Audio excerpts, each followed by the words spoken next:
내가 이 말만은 안 하려고 했다. 그래, 문규 네 말처럼 나도 며느리였으니까 이해하려고 노력했어. 나라고 70 넘어서 힘들게 애 보고 싶겠니? 그래도 너희 맞벌이 한다고 힘들까봐 군말 없이 애 봐줬다. 그리고 우리 집에서 보라면 우리 집에서 보고, 너희 집에서 보라면 너희 집에서 보고, 며느리 힘들까봐 청소 설거지 해주다가 지 살림 건들지 말래서 안 했고, 음식도 해다 바쳤어. 그런데 돌아오는 말은 고맙다는 말이 아니라 고장 나쁜 시어머니냐? 그러자 며느리가 말했습니다. 저도 노력했어요. 이렇게 가까이 살면 힘들 줄 알았는데도 왔고요.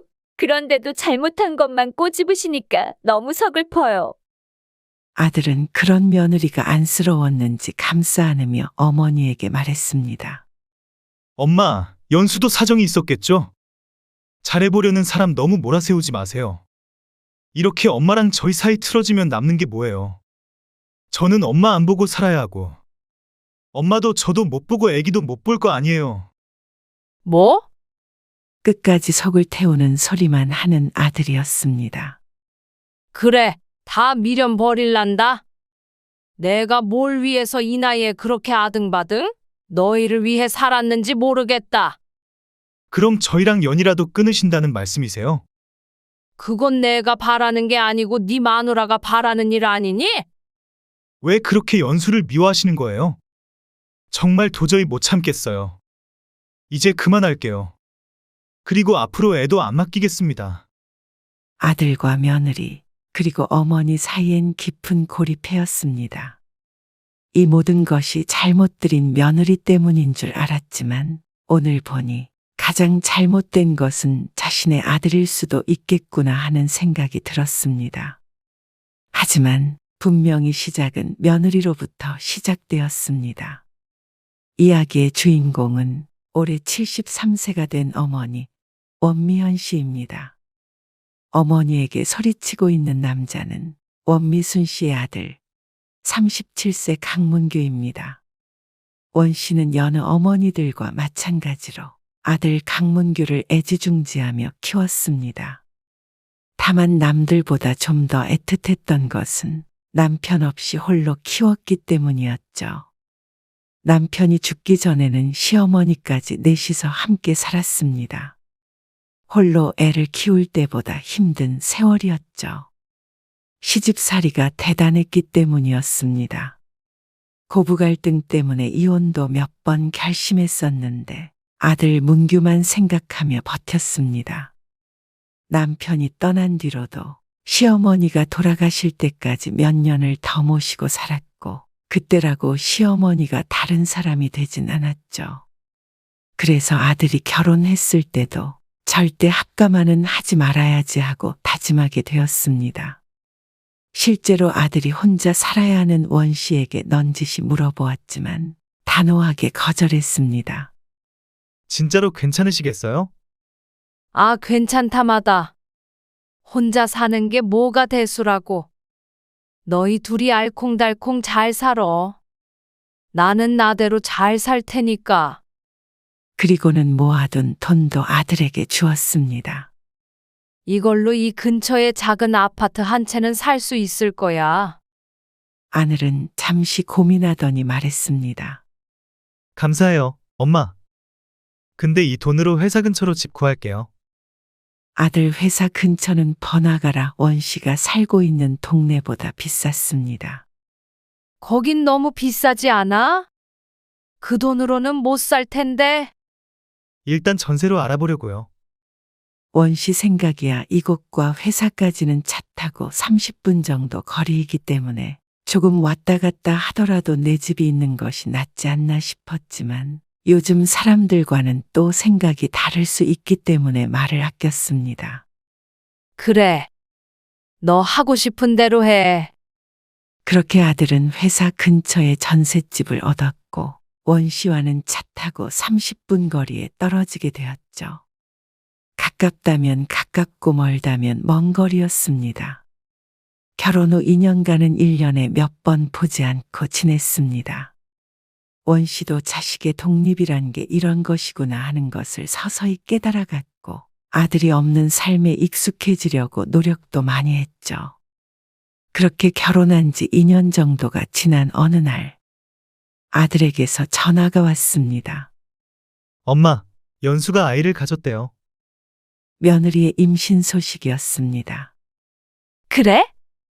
아이고야, 정말 잘 됐다. 그렇죠? 그래서 말인데요. 애가 있어도 맞벌이는 해야 하니까요. 애기 태어나면 엄마가 좀 봐주실 수 있어요? 아기를 봐달라는 아들에 잠시 고민을 했습니다. 예전처럼 치열하게 살고 있지는 않지만 그래도 몸이 건강할 때까진 일을 하고 싶어서 아직도 잠깐씩 돈 벌 수 있는 소일거리는 하고 있으니 말이죠. 그게 아니면 연수가 일을 그만둬야 하는데 아직은 저 혼자 벌어서는 안 될 것 같아서요. 원 씨는 결국 고개를 끄덕일 수밖에 없었습니다. 그래, 알았다. 어쩔 수 없지. 근데 거리가 마음에 걸려서요. 합가하실 생각은 여전히 없으시죠? 그건 당연한 말이었습니다. 엄마만 괜찮다고 하시면 저희가 엄마 집으로 들어가도 돼요. 그냥 내가 왔다 갔다 하면서 봐주마. 그렇게 말씀하실 것 같았어요. 근데 엄마가 버스 타고 오시려면 1시간은 잡아야 하는데 저희도 마음이 편하지가 않고요. 늦게 끝나면 엄마 모셔다 드리기도 여의치 않아서 차라리 저희가 그쪽 동네로 이사를 가면 어떨까 싶어요. 갑작스러운 말이었지만 이 동네에 집을 사줄 생각도 했었던 원 씨이기에 대수롭지 않게 생각했습니다. 너희 회사는 안 불편하겠어? 그렇다고 엄마가 그 집 팔고 이사를 오실 수도 없으니까요. 저희가 가는 게 좀 더 합리적이죠. 그래서 원 씨는 이번에도 아들이 원하는 대로 하라고 말했습니다. 걱정스러운 마음도 잠시 어련히 알아서 의논하고 결정하지 않았겠나 싶었습니다. 한두 살 먹은 어린 아이도 아니고 이제 다 큰 아들에게 이래라 저래라 할 수는 없는 노릇이었죠. 그렇게 아들 부부는 얼마 안 있어 원 씨와 가까운 곳으로 이사를 오게 됩니다. 이사를 왔어도 애를 낳기 전까지는 서로 왕래가 자주 있지는 않았습니다. 며느리도 배가 많이 불러올 때까지 일을 했기 때문에 서로 볼 시간이 없었죠. 그리고 며느리는 귀여운 남자 아이를 낳았습니다. 원 씨의 아들을 닮은 것 같기도 하고 며느리를 닮은 것 같기도 하고 어찌됐든 천사처럼 예쁜 손주가 생긴 원 씨는 무척 기뻤습니다. 하지만 며느리가 산후조리원에서 나와서 아이를 데리고 집으로 돌아온 날에 잠시 봤을 뿐 그 뒤로 한참을 보지 못했습니다. 지방에서 홀로 살고 있는 사돈이 몸조리를 해줬기 때문이었습니다. 아이와 집에 도착했다는 말에 부랴부랴 찾아간 아들네 집. 안녕하셨어요, 사돈. 네, 잘 지내셨어요? 오랜만에 뵙네요. 사돈끼리 어색한 인사를 주고받았습니다. 며느리는 계속 누워만 있었고 아이는 사돈이 내내 안고 있었습니다. 목을 쭉 빼고 구경하는데 자신도 할머니인데 왜 이렇게 멀찍이 보고 있나 싶어서 말했습니다. 저도 한번 안아볼게요. 그러자 마지못해 아이를 안겨줬습니다. 자신의 괜한 생각인지는 몰라도 기분이 좋지는 않았습니다. 하지만 아이를 보는 순간 그런 생각은 눈 녹듯 사라졌습니다. 까꿍까꿍 해가며 아이를 어르고 있는데 사돈이 말했습니다. 이제 식사 준비할 건데 여기서 식사하고 가시게요. 식사하고 가라는 말이 아닌 설마 식사까지 하고 갈 거냐는 느낌이었습니다. 이래서는 먹고 가고 싶어도 그렇다고 대답하는 것이 민망했죠. 아니요, 집에 가서 먹어야죠. 집 가까우니까. 그렇게 아들 집에서 나오면서도 내가 왜 이렇게 나왔지 하고 후회했습니다. 꼭 남의 집에 방문한 불청객이 된 듯한 기분이었습니다. 하지만 눈치를 어찌나 주던지 오히려 계속 있는 게 불편해서 나와버렸는데 기분이 이상했죠. 그리고 그날 이후로 사돈이 아들집에 머무는 3주 동안은 아기를 사진으로만 봤습니다. 그렇게 가까이 살면서 어쩜 한 번을 오라고 안 하는지 아들에게도 며느리에게도 서운했습니다. 하지만 그때가 오히려 좋았다는 걸 깨닫게 되는 데는 오래 걸리지 않았습니다.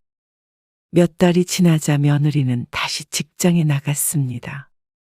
그리고 원 씨는 그렇게 보고 싶었던 손주를 하루 종일 보게 되었죠. 아이를 키워본 지 벌써 30년, 아니 40년 가까이 된 일이기 때문에 잊고 있었는데 보통 힘든 것이 아니었습니다. 아이는 가끔 봐야 좋다는 것을 금세 알게 됐습니다. 아이고, 허리야. 아이는 시도 때도 없이 울어대고 70 넘은 나이에 계속 안고 있으려니 허리며 무릎이며 나만하질 않았죠. 내 손주니까 돌보지. 남의 자식은 죽어도 못 키우겠다. 에효. 그리고 육아는 아들네가 아닌 원 씨의 집에서 하게 되었습니다. 아들이 출근할 때 원 씨네 집에 데려다 놓고 퇴근할 때쯤이면 원 씨가 아이를 아들네로 다시 데려갔죠. 며느리가 그렇게 하자 했지만 문제가 있었습니다. 문규야. 가방에 젖병이 없는데? 안 넣었어? 글쎄요.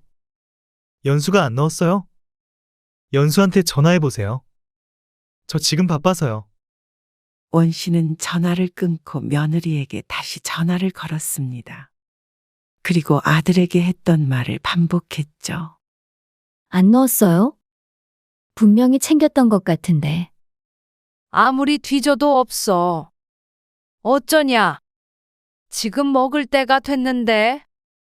그러자 며느리가 머뭇거리더니 말했습니다. 그러면 저희 집에 가서 가지고 오시겠어요? 비밀번호 알려드릴게요. 걸어서 10분 정도 거리인 아들네 집. 가까운 듯 하지만 아기를 데리고 왔다 갔다 하기에 쉽지만도 않았습니다. 그날 이후로 뭐가 없다 하면 아들네 집을 드나들게 되었는데 누구에게도 좋은 일은 아니었죠. 며느리도 시어머니가 아무도 없는 집에 들락거리는 게 좋지만은 않았을 것이고 원 씨도 힘들어 죽을 지경이었습니다. 애 보행기라도 가져다 놔야 하는 거 아니야? 근데 이거 가지고 어떻게 왔다 갔다 하니? 어머니, 그냥 낮 동안 저희 집에서 보세요. 애도 커서 이제는 어머니 댁에서 보는 게 불편할 거예요. 원 씨도 하고 있던 생각이었습니다. 여태 여간 번거롭고 힘든 게 아니었습니다. 아들네 집에서 애를 돌보니까 좀 더 수월해지긴 했지만 그래도 육아는 여전히 힘들었습니다. 골병이 날 것 같아서 오히려 멀리 사는 사돈이 부러울 지경이었습니다. 명절이며 생일이며 특별한 날에는 아들이 애를 데리고 찾아가고 혼자에 돌볼 일도 없으니 말이죠. 그리고 명절 얘기가 나왔으니 말인데 그것에 대해서도 원 씨는 할 말이 많았습니다. 아들이 이사하고 나서 돌아온 설이었습니다. 엄마, 이제부터 명절 때는 장모님네 내려가 있을게요. 언제는 안 그랬다는 듯이 말하는 아들. 사돈도 원 씨처럼 사별후 혼자 살고 있었습니다. 그래서 아들은 늘 명절 하루 빼고는 처가에 가 있었죠. 그게 아니라 연휴 시작될 때 바로 가려고 그러죠. 그럼 우리 집엔 하루도 안 있는다는 거야? 그러고는 며느리를 쳐다보았는데 며느리는 딴 곳을 보고 있었습니다. 네. 엄마랑은 늘 보니까. 장모님은 혼자 계시고. 죄송해요, 어머니. 며느리가 풀죽은 목소리로 말했습니다. 원 씨는 명절의 차례는 지내지 않지만 그래도 늘상 떡국은 같이 먹었으니 선뜻 그러라는 말을 하기가 망설여졌습니다. 전날에라도 와서 같이 떡국 한 그릇 먹고 가지. 연휴 전날 퇴근하고 바로 출발하려고 해요. 그러면 명절 중 하루도 이곳에 없다는 말이었습니다.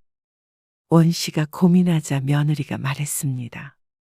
어머니 섭섭하시겠어. 아니에요, 어머니. 그냥 저희 집은 나중에 갈게요. 아니다. 그렇게 해라. 안쓰럽게 말하는 며느리의 괜히 나쁜 시어머니가 된 듯했습니다. 늘 보는 얼굴은 맞기에 혼자 떨어져 사는 사돈을 챙기는 게 이치에 맞기도 맞았으니 결국 원 씨는 고개를 끄덕였습니다. 영 틀린 말도 아니었고 명절이 뭐라고 꼭 아들 며느리와 함께 있어야 하는 것은 아니었죠. 그리고 명절 동안만이라도 육아에서 해방이구나 싶기도 했습니다. 감사해요. 거봐, 내가 뭘 했어. 허락하실 거라고 했지? 막상 명절 연휴가 되었을 때 원 씨는 몸은 편하지만 마음은 허전했습니다. 떡국도 혼자 끓여 먹었죠. 나도 혼잔데. 허공에 대고 말해봤자 들어주는 사람은 없었습니다. 나쁜 놈이 전화도 한 통 없네. 며느리는 그렇다 쳐도 아들도 연휴 내내 전화 한 통 없었습니다. 원 씨는 그날 이후로 명절엔 아들 며느리는 없다고 생각하고 살아야 했습니다. 그래도 여기까지는 아들 며느리가 잘못했다는 생각은 들지 않았습니다. 충분히 있을 수 있는 일이었고 이해하고 있었죠. 어느 날 지친 하루를 보낸 원 씨는 아들이 퇴근하자 지나가는 말로 한마디 했습니다. 너는 어찌 된 게 1년이 다 되도록 밥 한 끼 먹고 가란 소리를 안 하냐. 아들이나 며느리 중 하나가 퇴근하고 애를 건네주면 원 씨의 일이 끝이 나는데 한 번도 저녁밥 한 끼를 얻어먹어 본 적이 없었기에 하는 말이었습니다. 원 씨도 집에 가서 쉬고 싶은 마음이 컸지만 나이가 들었는지 꼭 한마디를 던지게 됩니다. 그리고 며칠 뒤에 집에 가려던 원 씨를 붙잡고 며느리가 말했습니다. 어머니, 오늘 저녁 식사하고 가세요. 문규 씨도 늦게 온대요. 저녁밥. 네. 아들과 며느리가 원신의 집에서 밥을 먹은 적은 많았어도 며느리가 해준 밥을 먹는 것은 처음이었습니다. 아이고, 그냥 해본 말이었는데. 아니에요. 식사하고 가시라고 했어야 했는데 죄송해요. 괜히 시어머니 노릇을 한 것 같아 민망했습니다. 며느리가 밥을 차리는 동안 원 씨는 미안한 마음에 아이를 업고 거실 이곳저곳 청소기도 돌리고 했죠. 며느리는 금방 뚝딱 밥을 차리고 원 씨를 불렀습니다. 그리고 한술 뜬 원 씨는 깜짝 놀라고 말았습니다. 며느리가 차려준 밥은 정말 맛이 없었습니다. 그래도 정성이 있으니 어찌저찌 꾸역꾸역 삼키는데 고역스러웠습니다. 입에는 좀 맞으세요? 어? 그래, 맛있네. 국은 솥에 같았고 고기 반찬은 짜서 먹기가 힘들었습니다. 원 씨는 여태 아들 부부가 이런 음식을 먹으며 살았나 걱정스러웠습니다. 요즘 젊은 사람들은 집에서 요리할 일도 많이 없고 결혼을 해도 시집에서 요리를 배운다거나 할 일이 없기 때문에 당연한 건가 생각했습니다. 원 씨의 아들도 할 줄 아는 건 라면 끓이는 것밖에 없으니 할 말이 없었죠. 그래서 다음 날엔 아들 집에 갈 때 보온병에 담은 미역국과 반찬 몇 가지를 싸갔습니다. 미역국도 냄비에 옮겨 담아 냉장고에 넣어 놓았습니다. 그리고 며느리가 먼저 퇴근하자 원 씨가 말했습니다. 미역국 끓여왔는데 냉장고에 넣어놨어. 냄비에 담았으니까 그대로 데워서 먹으면 돼. 뭘 이런 걸 다 싸우셨어요. 너 일하느라 바쁜데 밥까지 하면 힘들잖냐. 조금씩 가져왔으니까 편히 먹고 치워버리면 좋지. 밥만 퍼서 먹어. 감사해요. 잘 먹을게요. 그날 이후로 종종 반찬을 해다 주게 되었습니다. 매번 잘 먹었다고 말하는 며느리의 보람도 느꼈죠.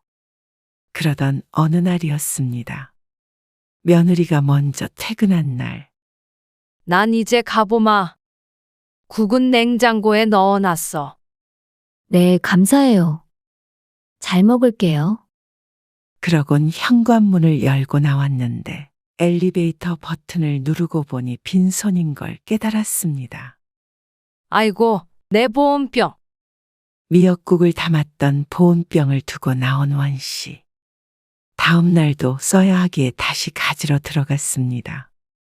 방금 나왔기에 비밀번호를 치고 얼른 들어갔지만 정확히 5분 뒤 초인종을 누르고 들어올 걸 하는 후회를 하게 되었습니다. 문을 열고 들어갔을 때 며느리는 보이지 않았습니다. 부엌 쪽으로 가보니 싱크대에 물을 틀어놓고 전화를 받으며 무언가를 하고 있었는데 물소리 때문에 듣지 못한 듯 했습니다. 식탁에 올려져 있던 보온병을 집어들었는데 며느리가 누군가 통화하는 소리가 들렸습니다. 전에 남편이 시어머니한테 저녁 먹고 가시라고 말하라는 거야.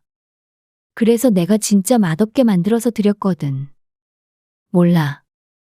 나도 어디서 들은 거야. 그런데 진짜 그 뒤로는 저녁 먹고 가신다는 소리 쏙 들어갔어. 근데 자꾸 음식을 싸우셔서 걱정이야. 오늘도 국 끓여오셨는데. 좋긴 뭐가 좋아. 처리하는 거 힘들어. 집에서 밥 잘 안 해먹는단 말이야. 근데 뭐 매일 해봐주시니까. 서운하게 하면 안 되니까 잘 먹겠다고 하는데 힘들다. 누군가와 통화하는 듯한 며느리를 지켜보니 싱크대에 미역국을 버리고 있었습니다. 그래. 문규 씨 올 시간 됐어. 끊어야겠다, 엄마. 알았어. 전화를 끊을 것 같자 원 씨는 화들짝 놀라 뒤돌아 나왔습니다. 문소리가 들리지 않도록 조심조심히 말이죠. 집에 돌아와서도 한동안은 멍하니 있었습니다. 귀신에 홀리기라도 한 듯 했습니다. 며느리의 민낯을 본 듯 했습니다. 친정엄마와는 당연히 편하게 말할 수 있고 시어머니 흉도 볼 수 있지만 며느리가 한 행동은 용서가 안 됐습니다. 일부러 음식을 맛없게 만들고 싸준 음식을 버리는 며느리라. 원 씨는 그런 건 드라마에만 나오는 줄 알았습니다. 며느리는 원 씨에게 하고 싶은 말이 있어도 아들을 통해서 하는 편이기에 저렇게도 적나라하게 말하는 며느리는 처음 보았습니다. 며느리와 아주 살가운 사이는 아니었지만 그럭저럭 좋은 관계는 유지한다고 생각했으니 더욱 충격이 컸습니다. 앞으로 며느리 얼굴을 어떻게 봐야 할지도 막막했죠. 그렇게 뜬 눈으로 밤을 지샌 원 씨는 다음 날 아침 일찍 고민에 빠졌습니다. 며느리가 너무 괘씸하지만 내일도 평일이었기에 손주를 봐주러 가야만 했죠.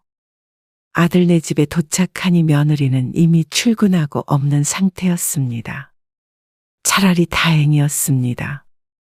눈을 마주치면 심장이 벌렁거릴 것 같았기 때문입니다.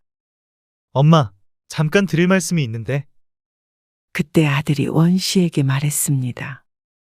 애 보실 때 되도록이면 살림은 건들지 말아주세요. 뭐? 애 보는데 어떻게 살림을 안 건드려? 꼭 필요한 것만 하시라는 거죠. 냉장고 같은 것도 막 함부로 열어보지 마시고요. 황당해서 말이 안 나왔습니다. 냉장고도 안 열어보고 어떻게 애 먹을 걸 챙겨주는지. 그리고 하루 종일 있는 원 씨는 점심은 이곳에서 먹었는데 그러면 이제 밥도 먹지 말라는 말인지 어이가 없었습니다. 그럼 나보고 굶으라는 거야? 아니, 그건 아니고요. 이건 연수 살림이니까. 여기저기 들춰보시는 거 연수가 좀 불편해하는 것 같아서요. 말은 안 해도 느껴지는 게 있잖아요. 정말 말을 안 했는데 아들의 생각을 말하는 것인지 아니면 아들을 통해서 자기가 하고 싶은 말을 하는 것인지 모를 일이었습니다. 아니면 전처럼 엄마 집에서 애 보시는 건 어때요? 뭐야? 며느리도 미웠지만 아들은 더 미웠습니다. 너는 이제 보니까 바보 천치구나. 연수도 그렇다. 불편하면 나한테 직접 얘기하던가? 왜 너한테 말을 전해? 애 맡겨서 편해지고는 싶고 너희 불편한 건 못 참겠다 이거야? 아니, 왜 화를 내세요? 그냥 조금만 서로 조심하자 이거죠. 서로 조심하자는 게 아니잖니? 그냥 나보고 아무것도 하지 말고 죽은 듯이 애나 보라는 거 아니냐? 말을 왜 그렇게 심하게 하세요? 그런 거 아니에요. 너나 연수 마음 잘 알았다. 그렇게 불편하면 애는 너희가 직접 키워. 내가 너희한테 꼴랑 용돈 몇 푼 받고 여태껏 애기 봐준 거는 너희 힘들까봐 도와준 거야. 그런데 뭐? 불편? 참나 기가 막혀서 말이 안 나온다. 엄마 너무 흥분하신 것 같아요. 그냥 못 들은 걸로 하세요. 뭘 못 들어? 연수가 지 살림 건들지 말라고 한 거잖냐? 아니, 연수 잘못이 아니라 제가 그렇게 생각한 거예요. 화 푸세요. 됐다. 오늘은 어쩔 수 없으니까 봐주는데 내일부터는 다른 방법 찾아봐라. 이제 더 이상 안 올란다. 그러고는 출근하던 아들을 문 밖으로 쫓아내버렸습니다. 애들 돌보면서도 분한 마음이 가시지 않았습니다. 며느리가 먼저 퇴근해서 원 씨의 눈치를 봤습니다. 어머니, 죄송해요. 그런 뜻이 아니었어요. 제가 일을 하다 보니까 집안일에 신경을 많이 못 써서 어머니가 그런 거 다 보시는 게 부끄러워서 그랬어요. 자꾸 청소도 해주시니까. 내가 그냥 놀러 온 것도 아니잖냐? 그리고 너희 바쁜 거 다 아니까 뭐라도 좀 해주고 싶어서 그랬던 거고. 네, 알죠. 죄송해요.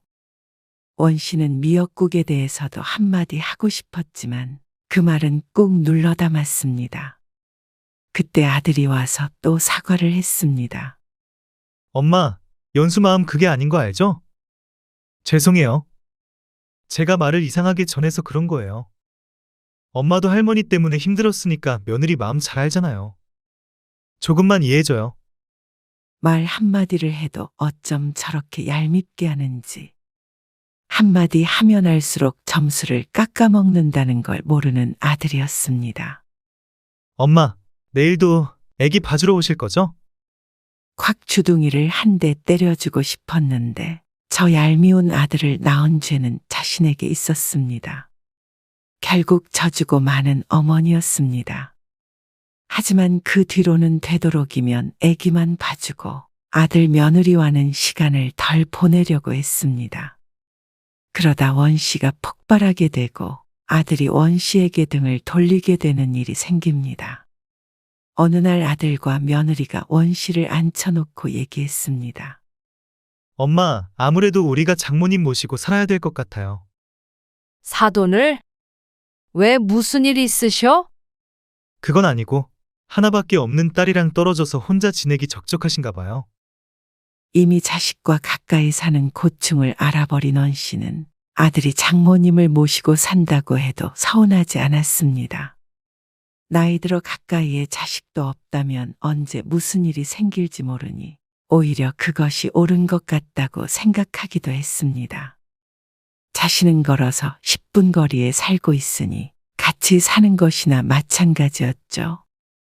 그래. 알아서 해라. 모시고 와. 그런데요. 아들이 말을 하며 며느리를 힐끔 쳐다보았습니다. 뭔데 그렇게 뜸을 들여? 다른 게 아니고 장모님 오시면 이제 장모님이 애 봐주실 수 있으니까. 다시 회사 근처로 가려고요. 참, 자신은 가까이 사니 괜찮다고 한 게 1분 전인데 한숨이 나왔지만 그것도 그러라 했습니다. 지들이 간다는데 막을 권리는 없었습니다. 그래, 애도 많이 컸으니까. 키우는데 힘들진 않으시겠지. 그래도 씁쓸한 마음이 들었습니다. 갓난쟁이를 힘들게 키워놓았는데 하루아침에 자신은 필요가 없어진 듯 가버린다니 말이죠. 그런데요. 그게 용건은 아니었고요. 회사 근처로 가면서 아예 집을 사는 게 어떨까 해서요. 그래? 맞아. 집을 사야 가정이 안정이 되지. 전세는 불안하잖냐? 잘 생각했다. 자신이 애를 봐주는 동안 열심히 모았구나 생각해서 기특했습니다. 서운했던 마음은 잠시 옆으로 밀어두었죠. 그런데 이어지는 아들의 말에 원 씨는 할 말을 잃었습니다. 집 사는데 돈 좀 보태주세요. 뭐? 어차피 저 결혼할 때 집 사라고 돈 주셨던 거잖아요. 근데 제가 전세를 얻은 거니까 이번에 조금만 더 보태주시면 집 살게요. 그때 준 돈으로 이 근처 집 사라고 했던 거잖냐. 회사 근처 집 살 돈까지는 엄만 없어. 이 집 대출 하나도 없잖아요. 대출 조금만 받아서 주시면 안 될까요? 원 씨는 망감이 교차했습니다. 저놈이 지금 진심으로 하고 있는 말인지 가늠하기 위해 아들을 빤히 보았지만 무엇이 잘못된지 도통 모르는 표정이었습니다. 당연히 돈을 줄 거라고 생각하는 듯 했습니다. 이 집에 대출까지 받으면 나는 앞으로 어떻게 살라는 거야? 그 돈을 나보고 갚으라는 거야? 좀 더 큰 집 사주셨다고 생각하시면 되잖아요. 나는 그거 갚을 능력 없다. 왜 대출까지 받아가면서 거기 있는 집을 사야 해? 이 근처에 살면 충분히 살 수 있잖아. 그게 아니고 장모님도 오시는데 서로 좀 불편하기도 하고요. 회사 쪽이 더 좋기도 하고요. 불편하긴 뭐가 불편해? 나는 괜찮다. 가까이 살면 좋지. 그러니까 아들이 다시 한번 며느리의 눈치를 봤습니다. 돌아가는 꼴을 보자니 누구의 머릿속에서 나온 것인지 짐작이 갔습니다. 아들은 생각이 없는 꼭두각시인 건지 며느리만 힐끔거리는 게 꼭 지시를 받아야만 말을 할 수 있는 사람 같았죠. 사돈이 불편하다던. 그러면 사돈한테 돈 좀 보태달라고 해라. 그러자 며느리가 고개를 숙였습니다. 아, 엄마. 왜 그러세요? 장모님이 뭐라 그러신 게 아니고요. 그래? 그러면 연수 네가 불편해서 그러니? 아니에요. 눈물을 찍어대는 며느리의 어이가 없었습니다. 뭐라고 하지도 않았는데 말이죠. 왜 그러세요? 가만히 있는 연수한테. 안 그래도 내가 가까이 살고 네 집 살림 만지고 하는 거 꼴보기 싫었잖냐? 근데 사돈이 온다니까 얼씨구나 했겠네? 말씀이 지나치세요. 엄마, 그만하세요. 다 끝난 얘기 가지고 그러세요. 지금 상황이 그렇잖아. 누군가 애는 봐줬으면 했는데 공짜로 봐줄 사람은 나뿐이라 어쩔 수 없이 울며 겨자 먹기로 맡긴 거지. 그런데도 불편해 죽겠고 마주보고 밥 한 끼 먹기는 죽어도 싫고 내가 니들 힘들 때만 써먹는 도구야. 그만큼 애도 키워줬으면 설령 조금 불편하더라도 참아야지. 원래부터 식구가 아닌데 어떻게 마냥 편하겠어. 나라고 연수 네가 편하겠니? 아들에게 말하던 원 씨는 점점 며느리 쪽으로 몸을 돌리며 말했습니다. 그리고 사돈 모시고 사는 거 다 좋다 이거야. 그런데 나한테 손을 벌리는 건 아니지 싶다. 너희한테 내 노후 책임지라고 그러든. 아니잖냐? 그러면 나 죽을 때까지 가져갈 이 집 가지고 이러쿵 저러쿵은 하면 안 되는 거 아니니? 그런 말이 아니잖아요. 그리고 왜 자꾸 연수한테 그러세요? 연수처럼 엄마 생각하는 며느리 없어요. 처음에 합가하자고 말씀드렸던 것도 연수 생각이었어요. 내가 부족한 며느리라서 그래. 괜찮아. 참으로 가증스러운 눈물이었습니다. 왜 애를 울려요? 엄마 정말 이런 사람인 줄 몰랐어요. 할머니 때문에 그렇게 힘들어 하셨으면서 엄마도 지금 똑같이 하고 계시잖아요. 시어머니가 괜히 시어머니가 아니네요. 원 씨는 도저히 참을 수 없었습니다. 그래서 애써 삼키고 넘기고 덮어버렸던 말을 했습니다.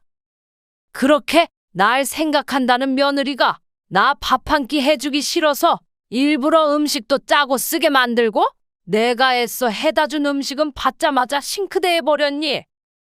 며느리와 아들의 눈이 크게 띄었습니다. 내가 이 말만은 안 하려고 했다. 나도 며느리였으니까 이해하려고 노력했어. 나라고 70 넘어서 힘들게 애 보고 싶겠니? 그래도 너희 맞벌이 한다고 힘들까봐 군말 없이 애 봐줬다. 그리고 우리 집에서 보라면 우리 집에서 보고, 너희 집에서 보라면 너희 집에서 보고. 며느리 힘들까봐 청소 설거지 해주다가 지 살림 건들지 말래서 안 했고, 음식도 해다 바쳤어. 그런데 돌아오는 말은 고맙다는 말이 아니라 고작 돈 안 주는 나쁜 시어머니냐? 원 씨는 화내고 있었지만 속은 울고 있었습니다.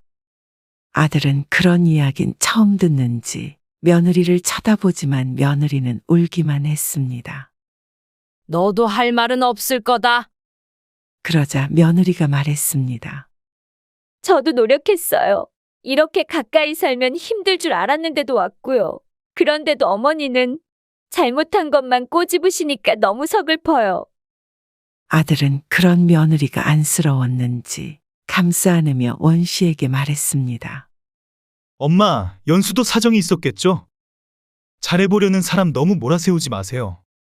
이렇게 엄마랑 저희 사이 틀어지면 남는 게 뭐예요? 저는 엄마 안 보고 살아야 하고, 엄마도 저도 못 보고 애기도 못 볼 거 아니에요. 뭐? 너 지금 나 협박하니? 끝까지 속을 태우는 소리만 하는 아들이었습니다. 그래, 다 미련 버릴란다. 내가 뭘 위해서 이 나이에 그렇게 아등바등? 너희를 위해 살았는지 모르겠다. 그럼 저희랑 연이라도 끊으신다는 말씀이세요? 그건 내가 바라는 게 아니고 네 마누라가 바라는 일 아니니? 왜 그렇게 연수를 미워하시는 거예요? 정말 도저히 못 참겠네요. 이제 그만할게요. 그리고 앞으로 애도 안 맡길게요. 그러고는 아들은 원 씨의 집을 나가버렸습니다. 이제 애도 대신 맡아줄 사람이 있어서 그런가 보다 생각했습니다. 애 봐준 공은 없다더니 그 말이 틀림이 없었습니다. 애는 당연히 봐줘야 하는 것이고 조금만 싫은 소리를 하면 시어머니라서 그렇다는 말로 싸잡아 버리니 원 씨도 아들 부부와 줄다리기 하는 것에 지쳤습니다. 늘 아들 뒤에 숨어서 이득만 챙기려 하는 며느리도 미웠고 그런 며느리의 칼이 되어 엄마인 자신을 찔러대는 아들은 더 미웠습니다. 이제는 원 씨도 차라리 아들을 안 보고 사는 게 마음이 편할지 모르겠다는 생각이 들었습니다.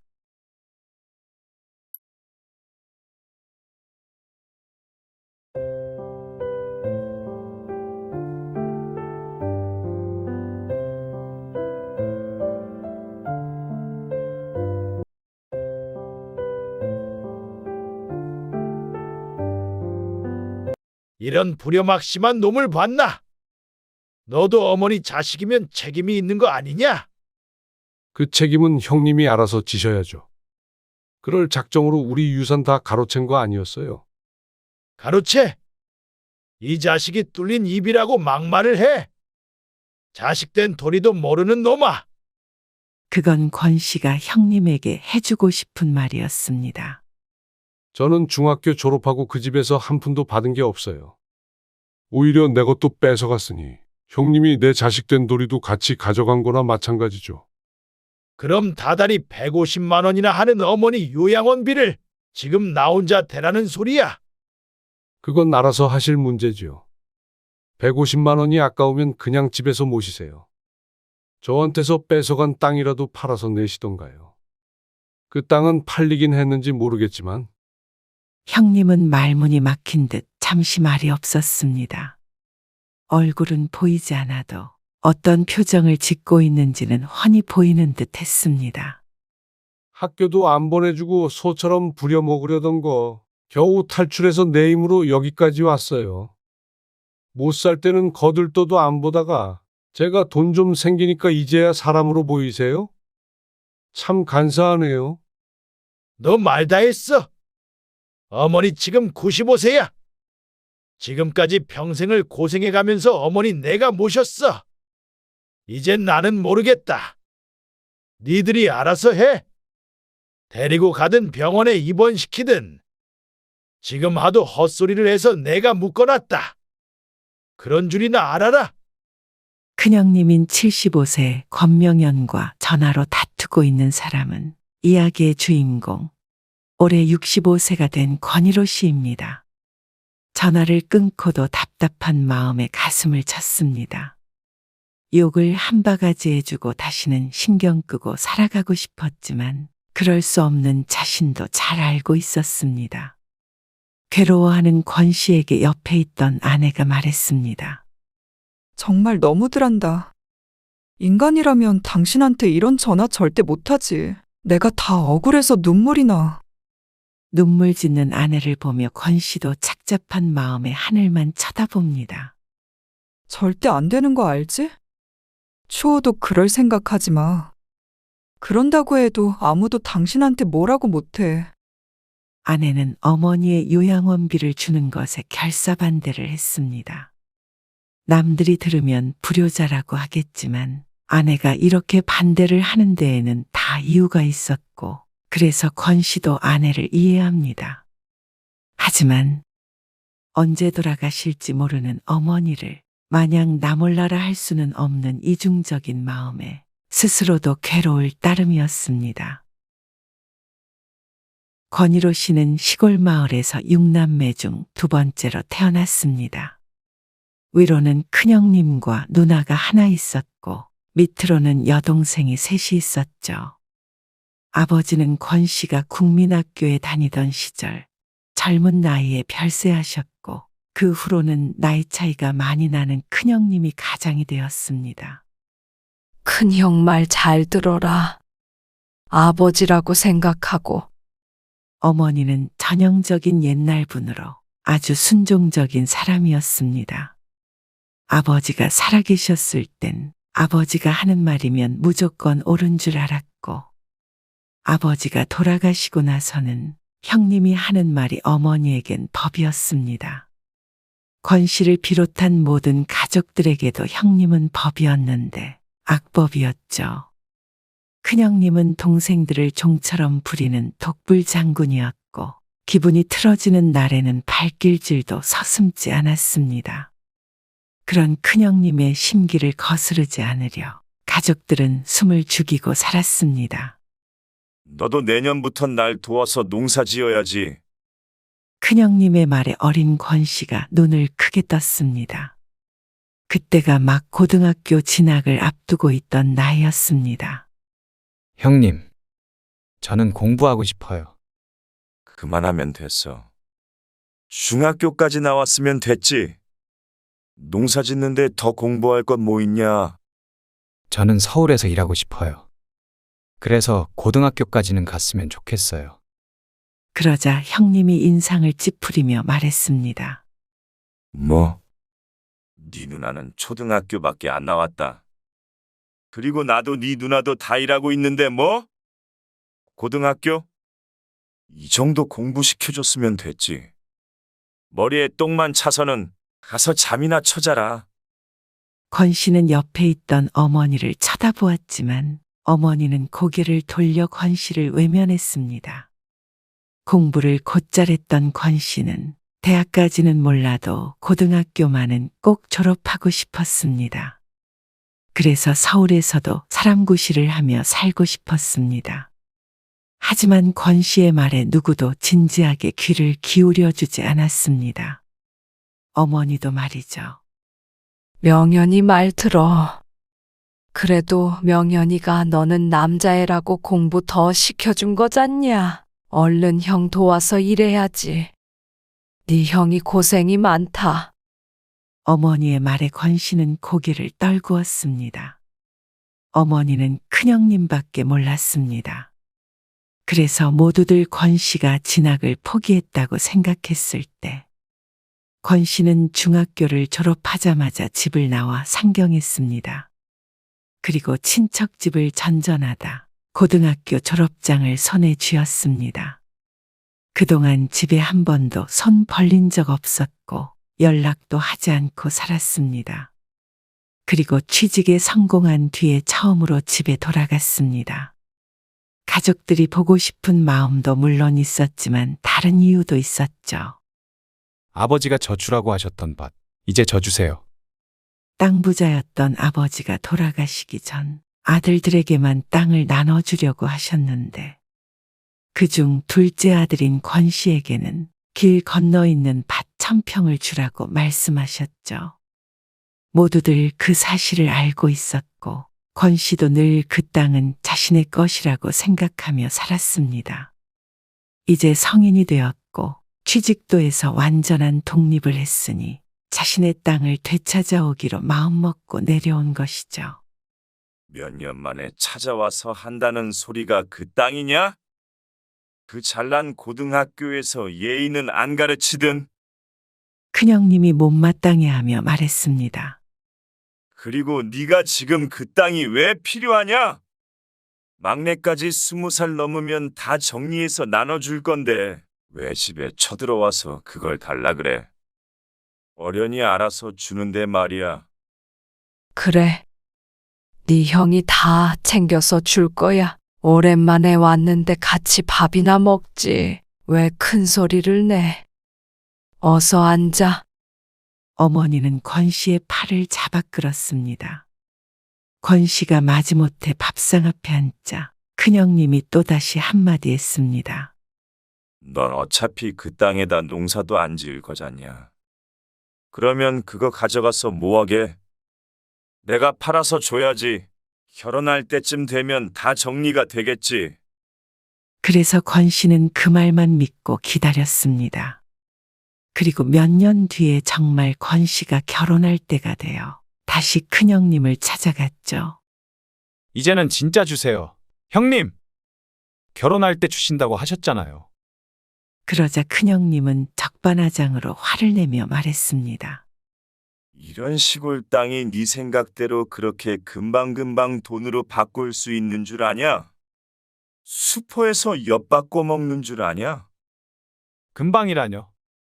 아버지 돌아가신 지가 도대체 몇 년인데요. 나도 골치가 아프다. 내가 얼마나 백방으로 알아보고 있는 줄도 모르고. 그리고 애초에 네가 그 땅 다 갖는 건 아니지. 큰아들인 내가 있는데. 그 땅은 일부일 뿐이었고 큰아들인 형님의 몫은 넘쳐났습니다. 살고 있는 집만 해도 큰형님 앞으로 되어 있었죠. 자꾸 찾아오다뇨. 안 주시니까 그렇죠. 어머니가 좀 말씀해 보세요. 아버지가 그 땅 저 주라고 하셨잖아요.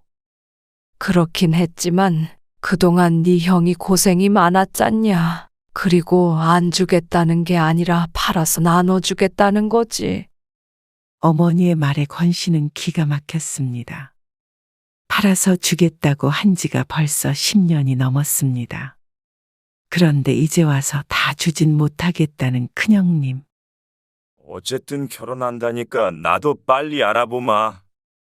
그러니까 이 일 가지고는 더 이상 찾아오지 말아라. 그러곤 문을 닫고 들어가 버렸습니다. 이로야, 형 마음은 오죽하겠냐. 너 그 땅은 엄마가 형한테 잘 말해보마. 밥은 먹었어? 들어와서 한술 뜨고 가.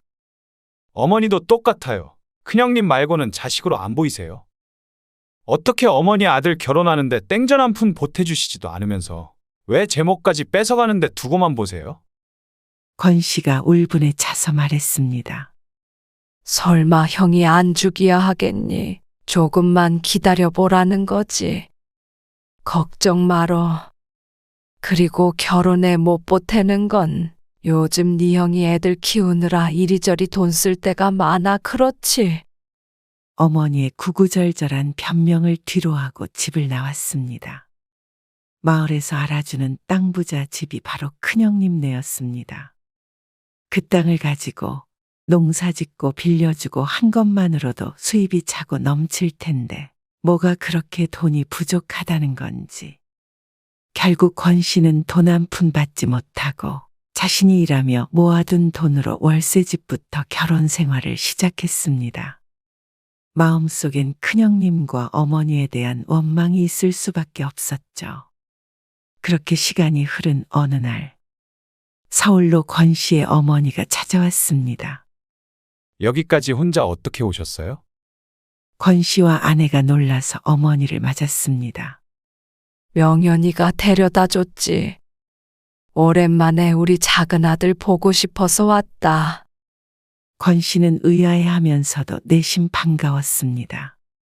워낙 거리가 멀기도 하고 큰형님네 보기 싫어 자주 내려가지 않았더니 어머니를 뵌 것은 손에 꼽았으니 말이죠. 작은 아들이 사는 집을 처음 보는지 이리저리 두리번거리는 어머니. 사는 게 좀 그렇죠? 아늑하고 좋은데 뭘. 직장을 그만두고 사업을 시작했는데 다행히도 수입이 나쁘지 않아 알뜰하게 모아 작은 전세집으로 이사한 권 씨. 그나저나 여기까지 어쩐 일이세요? 겸사겸사 왔지. 이것도 네 도장도 필요하고 말이야. 그러면서 종이를 꺼내는 어머니. 그게 뭐예요? 다른 게 아니라 큰 집 있잖냐? 예전에 네 아버지가 큰 집에 돈을 좀 꿨어. 근데 이번에 그걸 갚으라잖냐? 그래서 아버지가 물려준 재산을 좀 정리해서 그걸 갚으려고 한다. 얼마나 빌리셨다는데요? 큰 건 아닌데 그래도 갑자기 그 돈을 갚으려니까. 그리고 아버지가 빌리신 돈이니까 다 같이 갚는 게 맞지. 어머니의 말에 권 씨는 대수롭지 않게 생각했습니다. 그래서 내밀어진 종이 위에 도장을 찍었죠. 그날 밤 오랜만에 어머니와 함께 저녁 식사를 했습니다. 차린 건 많이 없어요. 오실 줄 모르고 저희 먹던 대로 차렸어요. 어머니. 권 씨의 아내가 그렇게 말했지만 평소보다 신경 쓴 티가 나는 밥상이었습니다. 우리 며느리가 요리를 잘하네. 맛있게 먹으마. 어머니와 권 씨 부부는 즐겁게 식사를 했습니다. 그리고 하룻밤 묵고 가겠다는 어머니의 말에 며느리가 오랜만에 어머니랑 자라며 작은 방으로 갔습니다. 도대체 몇 년 만에 어머니와 나란히 누워보는지. 큰형님만 아니었다면 어머니 손길이 필요한 어린 나이에 집을 뛰쳐나올 필요도 없었던 권 씨이기에 괜스레 속이 쓰린 기분이었습니다. 어머니가 늘 큰형님 편이긴 하지만 그래도 권 씨에겐 하나뿐인 어머니였으니 말이죠. 잠들기 전까지 어머니와 두런두런 이야기를 나누다 새벽에 잠에서 깼습니다. 벽에 걸린 시계를 보니 새벽 4시 반이었습니다. 다시 눈을 감으려는데 머리맡에서 어머니의 목소리가 들렸습니다. 고개를 돌려보니 벽을 보고 앉아 두 손을 모으고 기도를 하고 있는 어머니가 보였습니다. 우리 큰아들 명연이 하는 일 잘 되게 해주시고 명연이 자식들도 모두 공부 잘하고 아프지 않고 복 받게 해주시고 그리고 우리 둘째 아들 이로도 일이 잘 풀려서 부자 되게 해주시고 늘 건강하고 별 탈 없이 평온하게 해주시고. 교회도 다니지 않는 어머니가 새벽만 되면 중얼중얼 기도를 해온 사실을 알고 있었지만 무슨 말을 하는지 들은 건 처음이었습니다. 어머니의 목소리를 듣고 권 씨는 씁쓸하게 웃었습니다. 역시 어머니가 옛날 사람은 옛날 사람이었습니다. 아들밖에 몰랐죠. 기도에도 등장하지 않는 여동생들이 짠하다고 해야 할지 아니면 자신의 이름은 있어서 다행이라고 해야 할지. 그러고는 권 씨는 다시 잠에 빠져들었습니다. 사실 그 이후로도 권 씨는 시골에 자주 가지 않았습니다. 어머니 생신이나 돼야 한 번씩 내려가 봤죠. 그러다가 하던 사업이 휘청거렸습니다. 태어난 아이들은 커가고 사업이 어려워 하루 밥 세 끼 먹는 것이 힘들어질 지경이 되자 지푸라기라도 잡는 심정으로 다시 한 번 시골에 연락하게 됐습니다. 형님, 제 땅 도대체 어떻게 된 거예요? 성인이 되면 받았어야 했던 건데 제 나이가 벌써 35이에요. 애들도 있고 힘들어 죽겠습니다. 너만 힘드냐? 요즘 다들 힘든 것 뻔히 알잖냐? 이런 때 땅이 무슨 수로 팔리냐? 그 땅 팔 생각은 있으신 거예요? 헐값에라도 팔아버리면 되잖아요. 도대체 무슨 땅이 20년이 넘게 안 팔리냐고요. 뻘밭도 이 세월이면 10번도 넘게 팔렸을 거예요. 나도 힘들어서 그 땅도 그냥 팔아버리고 싶다. 내가 돈 나갈 데가 한두 군데냐. 형님 큰아들 성철이는 의대도 보내셨잖아요. 의대 학비가 얼만데 자식 가르칠 돈은 있으면서 왜 동생 돈을 떼먹으려고 하세요? 너는 아무튼 나를 나쁜 놈 만드는데 재주가 많은 놈이야. 내가 너 키워준 부모 같은 형이다. 그리고 어머니도 평생 내가 모셨고 네 밑으로 동생들 줄줄줄 다 내가 키워서 시집 보내고 했어. 그런데 그 땅 조금 안 줬다고 네가 지금 나한테 그런 말을 해? 그리고 말이야, 너 그 땅 포기한다고 도장도 찍었잖냐? 그래도 동생이라고 조금 챙겨주려고 했더니 이런 배은망덕한 놈이 다 있나? 됐다. 너한테 한 푼도 못 줘. 그렇게 끊겨버린 전화. 권 씨가 그 땅을 포기한다고 도장을 찍었다는 형님의 말. 처음엔 황당했지만 불현듯 머릿속을 스쳐가는 장면이 있었습니다. 몇 년 전 갑자기 저를 찾아왔던 어머니. 그리고 도장. 어머니에게 전화를 걸었지만 형님이 대신 받고는 다시는 전화하지 말라고 말하곤 다시 끊어버렸습니다. 답답한 마음에 결혼해서 독립한 여동생들에게도 전화를 걸어보니 돌아온 대답은 우리한테도 다 도장 받아갔었어. 나도 최근에 알았어. 아버지가 남긴 재산 다 큰오빠한테 주겠다는 문서였대. 나는 엄마가 찍으라길래 뭔지도 모르고 그냥 찍었어. 결국 큰형님의 욕심대로 모든 것이 이루어져 버렸습니다. 그리고 가장 권 씨를 괴롭게 한 사실은 그 일이 어머니에 의해 일어난 일이라는 것이었죠. 그날 이후로 권 씨는 마음속에서 가족들을 지워버렸습니다. 어차피 땅은 받을 수 있을 거란 희망이 사라진 상태였고 여태까지 혼자서도 잘 살아왔으니 말이죠. 그래서 권 씨는 오기로 버티며 살았습니다. IMF도 거쳐갔고 여러 번 망하고 일어서기를 반복하는 동안 단 한 번도 시골에는 연락을 한 적이 없었습니다. 물론 권 씨에게 연락이 온 적은 딱 한 번 있었습니다. 10년 전쯤 어머니에게서 전화를 받은 적이 있습니다. 이번에 우리 손주 성철이 병원을 차려야 하는데 너도 좀 보태줄 수 있겠냐? 건너 서로의 소식은 꾸준히 전해졌는데 서울에서 사업이 잘 돼 잘 살고 있다는 말을 들은 모양이었습니다. 권 씨는 기가 막히고 코가 막혔습니다. 장난하시는 거죠? 저한테 하실 말씀이 고작 그거밖에 없으세요? 형제끼리 돕고 살아야지. 형제요? 어머니는 형제들 재산 다 뺏어서 큰형님 주셨죠. 그게 형제끼리 할 짓이에요? 그건 어머니는 말문이 막힌 듯 머뭇거렸습니다. 그때 네 형이 하도 시켜서. 근데 네 형이 아버지 일찍 돌아가시고 가장 노릇하느라 힘들었잖냐. 그리고 장남이 잘 살아야 나머지도 그 덕을 보는 법이야. 거봐라. 명현이 아들이 의사 됐으니 이제 우리 집안이 전부 피겠지. 그 재산들 다 가졌으면 힘들었네 어쨌네 할 자격 없어요. 이제 그 땅 다 있고 살고 있으니까요. 달라고도 안 해요. 그러니까 이런 일로 저한테 전화하지 마세요. 사람이 염치라는 게 있어야죠. 어머니가 저한테 뭘 해주신 게 있길래 큰형님 아들 병원 차릴 돈을 대라고 하세요. 권 씨는 울음에 가까운 말을 내뱉었습니다. 다신 전화하지 마세요. 끊습니다. 전화를 끊고 울고 있는 권 씨를 아내가 위로했습니다. 당신이 너무 불쌍해. 너무 착해서 그래, 착해서. 그냥 잊고 살아요.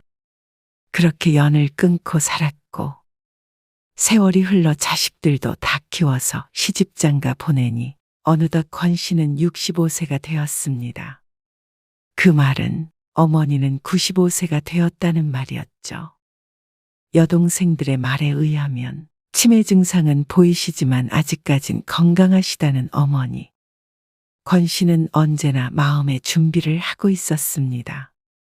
대단히 장수하신 편이라 매년 올해 돌아가시면 어쩌지, 내년에 돌아가시면 어쩌지. 연은 끊고 살았지만 마음 한구석엔 돌아가시기 전엔 배워야 한다는 생각은 늘 하고 있었죠. 그러던 어느 날 어머니가 건강이 안 좋으시다는 연락을 받았습니다. 마지막이라고 생각하고 다녀올게. 아내에게 그렇게 말하고 권 씨는 다시 시골을 찾았습니다. 마지막에 배웠던 모습과는 확연히 다른 모습의 어머니. 정정하던 어머니는 이불 위에 누운 채 권 씨를 맞았습니다. 이로야, 내 아들 이로야, 왔니? 권 씨를 보더니 어머니가 이불 속에서 손을 꺼내 권 씨에게 내밀었습니다. 저도 가끔 못 알아보시는데 도련님은 알아보시네요. 형수의 말에 권 씨의 마음이 복잡해졌습니다. 차마 내민 손을 모른 척 할 수 없어 권 씨는 그 손을 맞잡았습니다. 입술은 다 부르텄고 제대로 앉아있지도 못하는 어머니. 왜 이제야 왔어? 어머니의 말에 권 씨 눈에 눈물이 핑 돌았습니다. 권 씨라고 어머니를 안 보고 살고 싶었던 것은 아니었습니다. 사실은 평생 원망하며 그리워하며 살았죠. 어디가 편찮으시길래 누워만 계세요. 권 씨가 묻자 형수가 대답했습니다. 어디가 안 편찮으신지 물어보는 게 더 빠르겠네요. 나이가 있으시니까 나도 요즘 허리가 너무 아파서 병원에 다녀요. 어머니 저렇게 일어나지도 못하시니까 혼자 내가 어떻게 하지를 못해요. 집신도 짝이 있다고 큰형님과 형수는 똑같은 인간이었기에 증오했지만 그간 어머니 때문에 고생이 많았는지 형수의 얼굴이 많이 상해 있었습니다. 하지만 세상에 공짜란 없는 법이었습니다. 그동안 떵떵거리며 잘 살았으니 어머니는 알아서 성심성의껏 잘 챙겨야겠죠. 이로야, 보고 싶었다. 어머니는 권 씨의 손을 놓지 않았습니다. 멀리서 오셨는데 하룻밤 자고 가세요. 형수가 어머니 옆에 이불을 깔며 말했습니다. 형님은요? 오늘 안 들어온대요. 큰형님도 사람이라고 권 씨의 얼굴을 보기 껄끄러웠는지 권 씨가 도착해 있을 때부터 보이지 않았습니다. 권 씨는 그날 저녁 어머니의 곁에 누웠습니다. 조용히 누워있자니 별의별 생각이 다 들었습니다. 지나간 세월들이 떠오르는 건 당연했습니다. 하지만 그래도 어머니인지라 가슴이 뜨거워졌습니다. 이대로 돌아가시면 이제 다시는 볼 수 없는 어머니. 못 보고 돌아가신다면 두고두고 후회할 것 같아서 오긴 했지만 이런 이상한 마음이 들 줄은 몰랐습니다. 원망만 남은 줄 알았는데 막상 마지막을 앞둔 듯한 어머니를 보니 떠오른 감정은 슬픔이었죠. 어머니는 권 씨의 손을 잡고 잠이 들었습니다. 권 씨도 설핏 잠이 들었는데 눈을 떴을 땐 사위가 어둡고 고요했습니다. 그 가운데 어머니의 목소리만이 희미하게 들려오고 있었습니다. 권 씨가 어머니의 말소리에 잠에서 깬 듯했습니다. 우리 명연이 하는 일 모두 잘 되고, 우리 손주들도 일 잘하게 해주시고, 우리 이로 아픈 데 없이 건강하게 해주시고, 힘들지 않게 굽어 살펴주시고. 누구에게 빌고 있는지도 불분명한 기도. 아픈 몸을 일으켜 또다시 벽을 보며 새벽 기도를 하는 어머니. 분명 권 씨 인생을 더 힘들게 했던 어머니이지만, 증오했던 어머니이지만, 그날 밤에 그 기도를 들은 권 씨의 감정은 평생 말로는 표현할 수 없었습니다. 다음 날 아침 일찍 권 씨는 집을 나서면서 어머니의 모습을 마지막으로 눈에 담았습니다. 그러나 며칠 뒤 여동생에게서 전화를 받았습니다. 오빠, 그 얘기 들었어? 무슨 얘기? 큰언니가 그러는데 글쎄, 새언니가 전화해서 엄마 요양원에 보낸다고 동생들한테 다 연락 돌리라고 했대. 나 참 기가 막혀서 자기가 우리한테 그런 얘기할 입장이야? 권 씨와 같은 처지의 누나와 여동생들이 분노했습니다. 권 씨처럼 대부분 연을 끊고 살고 있었으니 말이죠.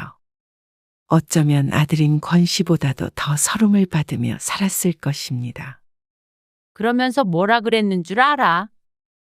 한 달에 요양원 비용이 150만 원인데 형제끼리 다 같이 나눠서 내자고 그랬대? 말이 돼?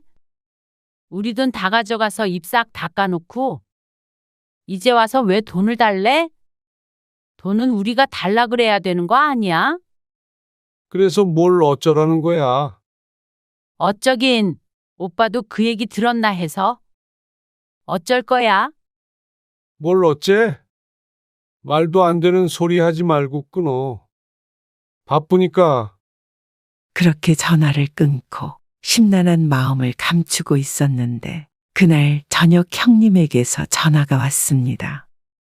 너 연락은 받은 거냐? 무슨 연락이요? 네 누나한테 연락 넣으라고 했는데 안 했어? 요양원 말씀하시는 거예요. 그래? 들었구만. 아무튼 그런 줄 알아라. 다음 주 내로 어머니 요양원에 들어갈 거니까. 아주 당당한 말투였습니다. 요양원엔 왜 모셔요? 형님이 어머니 돌아가실 때까지 돌봐드려야지. 뭐? 움직이지도 못하고 누워있는 양반을 어떻게 똥오줌 받아가며 돌봐? 그건 형님이 하든 형수가 하든 해야죠. 왜 형제들한테 돈을 걷어요? 이런 불효막심한 놈을 봤나? 너도 어머니 자식이면 책임이 있는 거 아니냐? 그 책임은 형님이 알아서 지셔야죠. 그럴 작정으로 우리 유산 다 가로챈 거 아니었어요? 가로채? 이 자식이 뚫린 입이라고 막말을 해? 자식된 도리도 모르는 놈아! 그건 권 씨가 형님에게 해주고 싶은 말이었습니다. 저는 중학교 졸업하고 그 집에서 한 푼도 받은 게 없어요. 오히려 내 것도 뺏어갔으니 형님이 내 자식된 도리도 같이 가져간 거나 마찬가지죠. 그럼 다달이 150만 원이나 하는 병원비를 지금 나 혼자 대라는 소리야? 그건 알아서 하실 문제지요. 150만 원이 아까우면 그냥 집에서 모시세요. 땅이라도 팔아서 내시던가요. 그 땅은 팔리긴 했는지 모르겠지만 형님은 말문이 막힌 듯 잠시 말이 없었습니다. 얼굴은 보이지 않아도 어떤 표정을 짓고 있는지는 훤히 보이는 듯 했습니다. 학교도 안 보내주고 소처럼 부려먹으려던 거 겨우 탈출해서 내 힘으로 여기까지 왔어요. 못 살 때는 거들떠도 안 보다가 돈 생기니까 이제야 사람으로 보이세요. 참 간사하네요. 너 말 다 했어. 어머니 지금 95세야. 지금까지 평생을 고생해가면서 어머니 내가 모셨어. 이젠 나는 모르겠다. 니들이 알아서 해. 데리고 가든 병원에 입원시키든. 지금 하도 헛소리를 해서 내가 묶어놨다. 그런 줄이나 알아라. 그러고는 전화를 뚝 끊어버리는 큰형님의 권 씨는 너무 황당했습니다. 아니, 헛소리를 해서 입을 막았다면 이해하겠는데 움직이지도 못하는 어머니를 왜 묶어놨다는 거야? 그러자 옆에서 함께 듣고 있던 권 씨의 아내도 한마디 거들었습니다. 거짓말 하신 거겠지. 그냥 위협하신 거 아니겠어? 원래 그러셨잖아. 말이 되는 소리를 하셔야지. 그러고는 권 씨의 아내가 조심스럽게 말을 덧붙였습니다. 여보, 안 그럴 거지? 뭐가? 요양원 비용 나눠서 내자는 거 말이야.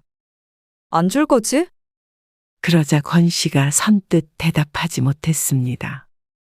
권 씨랑 수십 년 살아온 아내가 권 씨를 모르지 않았습니다. 당신 그래도 이건 아닌 것 같아.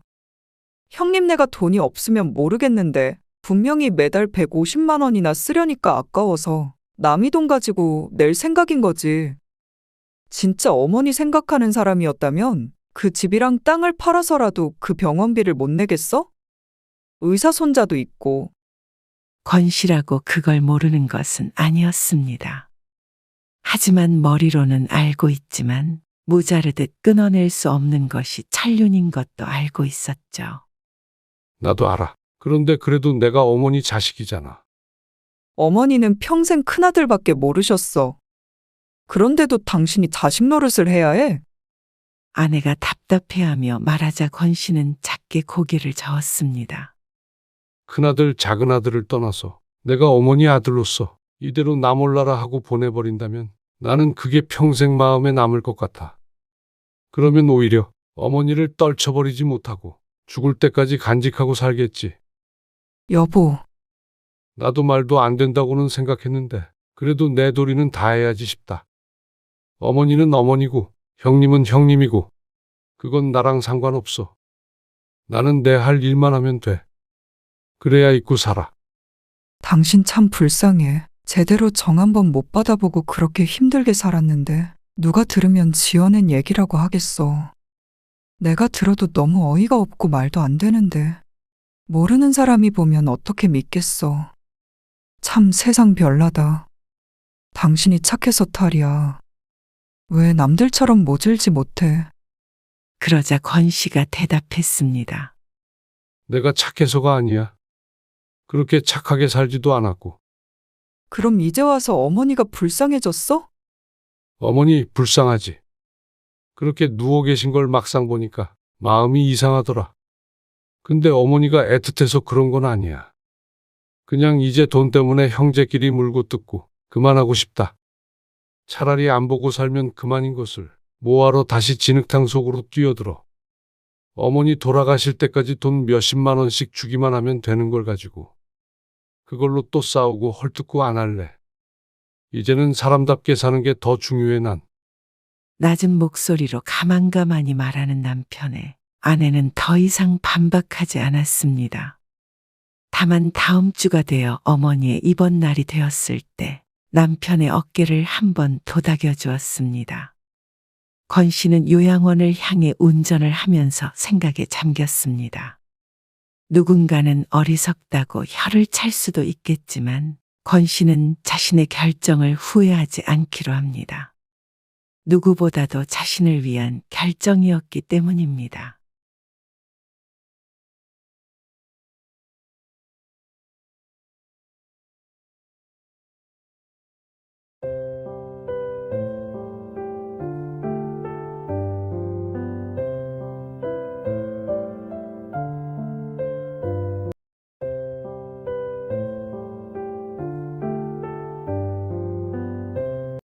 아니, 내가 엄마 모시겠다는데 당연히 그 돈은 내가 받아야 하는 거 아냐?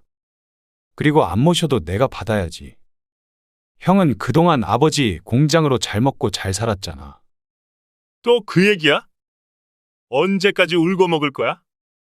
나 아니었으면 그 공장은 지금 있지도 않았고 너는 공무원은커녕 그 나이까지 공부하지도 못했어. 어찌됐든 아버지 거였던 공장을 형이 받았으니까 원칙대로 하자면 이 집은 내가 받는 게 맞잖아. 그리고 그 대신 엄마도 우리가 모신다는 거고. 멀쩡한 엄마를 갑자기 왜 모시겠다고 난리야? 그럴 거면 결혼할 때 이 집에서 그냥 살지 왜 굳이 나가 살았어? 멀쩡하긴. 이번에도 아파서 병원 갔다 오셨는데? 형이 늘 그렇게 무심하니까 엄마가 나랑 살겠다는 거 아냐? 그러면 엄마 재산도 같이 따라오는 게 당연한 거 아니야? 도련님, 그건 아니죠. 원래 상속 받을 땐 다 똑같이 나눠야 되는 거예요. 모르면 가만히 계세요. 우리 엄마 돌아가시기라도 했어요. 살아있는 엄마를 왜 형수가 죽여요? 상속은 무슨 상속이야? 무식하면 말을 아끼셔야지. 야 임마, 너 말 다 했어? 이 자식이 그동안 건방지게 굴어도 참아 넘겼더니 선을 모르네. 너는 그렇게 유식해서 그 꼴로 살고 있냐? 그리고 엄마도 그러는 거 아니에요. 늘 정석이 그렇게 품에 끼고 사시더니 이제는 돈까지 전부 정석이 주시게요? 도대체 왜 그렇게 저희를 차별하시는 거예요? 저희가 엄마한테 못해드린 게 뭐예요? 차별이라니 그런 거 절대 아니다. 나는 그냥 정석이가 기 죽을까봐. 형은 그렇게 평생 큰아들 대접받고 살았으면 됐지. 뭘 더 바라는 거야? 있는 것들이 더하다더니 진짜 욕심이 끝도 없구나. 서로 죽일 듯이 노려보는 형제들 가운데 주저앉아 울고 있는 할머니. 올해 80세가 된 양순희 씨입니다. 첫째 아들은 올해 52세 신용철, 둘째 아들은 44세 신정석입니다. 용철과 정석은 이제는 돌이킬 수 없는 사이가 되어버린 듯합니다. 하지만 돌이킬 수 없는 것은 형제 사이뿐만이 아니었습니다. 남편도 죽고 친정도 없는 양씨 할머니. 양씨는 이 세상에 오로지 아들 둘뿐이었습니다. 아들들과 등을 돌리고 산다면 양씨는 더 이상 살아가는 의미가 없었죠. 양씨는 눈물 흘리며 자신들의 사이가 왜 이렇게 되었는지 생각해 보았습니다. 양씨의 남편은 20년 전에 세상을 떠났습니다. 그때가 양씨의 큰아들이 32세, 둘째 아들이 24세였죠. 둘째 아들 신정석은 행정고시 공부를 하고 있었고, 첫째 아들 신용철은 아버지를 도와 작은 공장을 운영하고 있었습니다.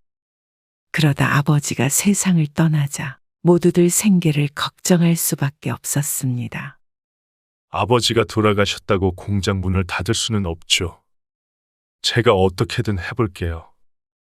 너무 걱정하지 마세요. 정석이도 공부를 계속해야 하는데 너 혼자 어떻게 이 집안을 건사하냐? 아버지 안 계시니까 제가 가장이잖아요. 네가 어깨에 짐이 무겁다. 그렇게 큰아들이 남편의 공장을 이어받아 운영했지만 아버지 도움 없이 모든 게 쉽지 않았습니다. 그래도 가장이 되었다는 책임감에 용철은 악착같이 노력했습니다. 결국엔 10년 만에 아버지가 살아계셨을 적보다도 규모를 키울 수 있었죠. 그리고 그때쯤에 둘째 정석은 고시 공부를 포기하게 됩니다. 너 그냥 공무원 시험 봐라. 마지막으로 한 번만 더 보고 그래도 안 되면 그만둘게. 그게 벌써 몇 년이냐. 이쯤 했는데 안 되면 안 되는 거지. 그래도 여태 공부한 세월이 아까워서라도 꼭 하고 싶어.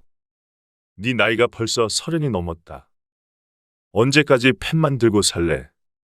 그리고 공부하느라 지금까지 까먹은 돈이 얼마야. 사실 네 형수 보기에도 민망하다. 다 큰 동생 돈 대주는 거 눈 감아주는 여자 많지 않아? 당장 9급 공무원 시험이라도 봐. 그렇게 둘째 정석은 하던 공부를 포기하고 9급 공무원이 되었습니다. 정석은 꿈을 내려놓고 현실과 타협하게 되었지만 그래도 취직도 하고 결혼도 해서 가정을 이루게 되었습니다.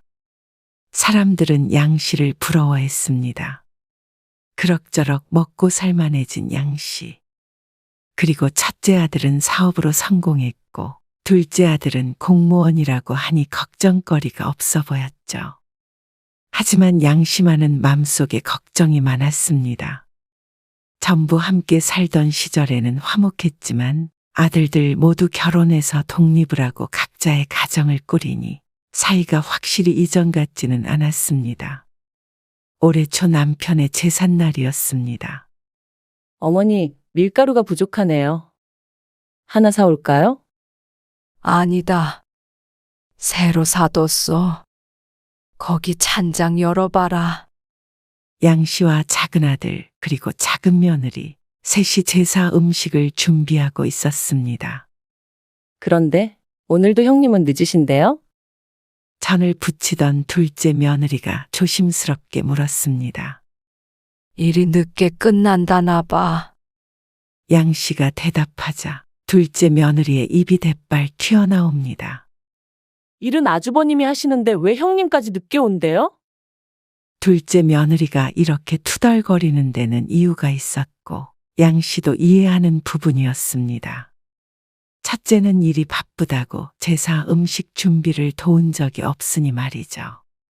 항상 준비가 다 되면 저녁 늦게 오곤 했습니다. 반면에 둘째 부부는 퇴근 시간이 빨라서 늘 제사 준비를 도맡았습니다. 왜 꼭 제삿날이나 명절날에만 바쁜지 모르겠네요. 바쁘지 않은 사람이 어디 있다고? 바쁘다는데 어쩌니? 너 저기 앉아서 좀 쉬고 있어라. 이것만 하면 되니까. 양 씨도 둘째가 힘든 것을 알기 때문에 되도록이면 낮에 대부분 준비를 끝마치려고 노력했습니다. 때마침 첫째 부부가 왔습니다. 어머니, 늦어서 죄송해요. 공장에 일이 생겨서. 그러자 묵묵히 앉아서 밤을 깎고 있던 둘째 아들이 한마디 했습니다. 일은 형이 하는데 왜 형수는 안 오시고요? 그러자 찬물을 끼얹은 듯 조용해졌습니다. 첫째 며느리가 민망한 듯 웃자 첫째 아들이 나서서 말했습니다. 네 형수가 하는 일이 왜 없어? 전반적인 관리는 다 형수가 하는데. 너는 그리고 형수한테 말버릇이 그게 뭐냐? 형수님이라고 해야지. 형수? 그러자 첫째 며느리가 웃으며 말렸습니다. 아이, 왜 이래요? 오랜만에 만났는데, 어머니, 이거 받으세요. 음식 준비는 못 도와드려서 죄송해요. 다음엔 꼭 일찍 올게요. 이 말도 매년 듣는 말이지만 모르는 척 며느리가 건네는 봉투를 받았습니다. 이게 또 뭐야? 봉투를 열어보니 5만 원짜리 10장이 들어 있었습니다. 제사 음식 장 보셨잖아요. 그리고 늦게 와서 죄송해서 그렇죠. 매번 이렇게 봉투를 내미는 첫째 며느리의 고맙다는 말보다 먼저 둘째 아들 부부의 눈치를 보게 되는 양 씨. 양 씨가 힐끔 쳐다보자 역시 둘째 부부는 불만이 가득한 표정이었습니다. 일은 우리가 다 하는데 돈으로 쉽게 공을 가로채네. 둘째 아들이 중얼거리는 소리가 들렸지만 첫째도 양 씨도 못 들은 척했습니다. 괜히 분란을 키우고 싶지 않았습니다. 그래, 고맙다. 일 때문이면 어쩔 수 없지. 내년부터는 제사에 이렇게 모이지 말고 나 혼자 밥 한 술 떠놓고 네 아버지한테 인사나 해야겠다. 몇 년 전부터 해오던 생각이었습니다. 돈을 주는 첫째는 스스로 희생한다고 생각하고 제사 준비를 하는 둘째도 희생을 한다고 생각하니 희생자밖에 없는 제사를 다 같이 지낼 필요가 없었습니다. 그러자 큰아들이 발끈했습니다. 무슨 그런 말씀을 하세요? 제사를 왜 안 지내요? 아버지 들으면 서운해 하시겠어요. 그렇게 아버지 서운해하는 거 걱정되면 내년부터는 형하고 형수도 같이 준비해. 엄마 나이가 이제 80인데 이러다 허리 부러지겠어. 알았다. 이것 조금 도운 것 가지고 생색은. 남자가 이런 걸로 꿍해 있냐. 꿍에 있는 게 아니라 사람이 도리는 지키자 이거야. 돈 가지고 때우려고 하지 말고. 누가 공무원 아니랄까봐 되게 깐깐하게 구네. 아니, 공무원이랑 이게 무슨 상관이야? 또다시 높아지는 언성의 양씨 심기가 불편해졌습니다. 이렇게 둘의 성향이 너무나도 달라서 모이기만 하면 사사건건 부딪혔습니다. 첫째는 유들유들한 성격이고 둘째는 내성적이고 꼼꼼한 성격이었죠. 그리고 아들들도 문제였지만 며느리들도 문제였습니다. 친하게 지내는 것 같지만 오랜 시간 가까이서 지켜보다 보니 이제는 그게 진짜가 아니라는 사실을 양 씨도 깨닫게 되었습니다. 이거 사과 좀 싱싱한 걸로 사지. 진작 말했으면 내가 백화점에서 사왔지. 그거 어머니가 사신 거예요. 어머, 그래? 시장에서 사셨구나. 어머니 오해하지 마세요. 저는 우리 아버님 제사에 좋은 거 올리려고 그런 거예요. 다음부턴 제가 사올게요. 전 부치는 거나 좀 도와주셨으면 좋겠는데. 그리고 형님, 그건 거기다 놓는 거 아니에요. 여기다 놓는 거 맞아. 작년에도 여기다 놨잖아. 형님은 어떻게 10년 동안에도 기억을 못 하시네요. 웃으며 말하는 둘째 며느리를 첫째 며느리가 노려보았습니다. 분하지만 뭐라고 반박은 하지 못했죠. 사실 첫째 며느리는 콤플렉스가 있었습니다. 둘째 아들과 며느리는 서울에 있는 4년제 대학을 졸업한 것과는 다르게 첫째 며느리는 고등학교밖에 졸업하지 못했습니다. 둘째 며느리가 첫째 며느리를 무시하는 듯한 발언을 하곤 했습니다. 서구는 요새 공부 잘해요? 내년에 수능 볼 텐데. 열심히 하고 있지? 요즘은 부모가 애들이 어떤 공부하는지도 다 알아야 된다고 하더라고요. 그래서 애들도 부모 대학 따라간다고. 아, 형님은? 둘째 며느리가 말끝을 흐리자 첫째 며느리가 기분 나쁜 표정을 짓다가 반박했습니다. 그래? 좋은 학원 보내고 과외시키니까 곧잘하던데. 서울에 있는 명문대 들어갈 수 있다고 선생님들이 그러시더라고. 역시 요즘엔 돈이면 안 되는 게 없지?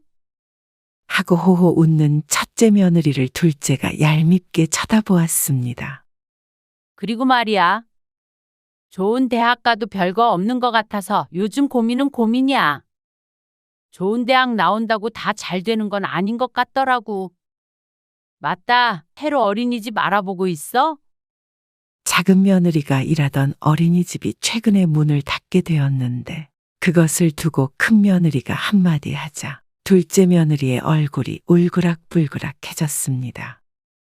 작은 아들까지 한마디 하려는 찰나에 양 씨가 얼른 끼어들어 말했습니다.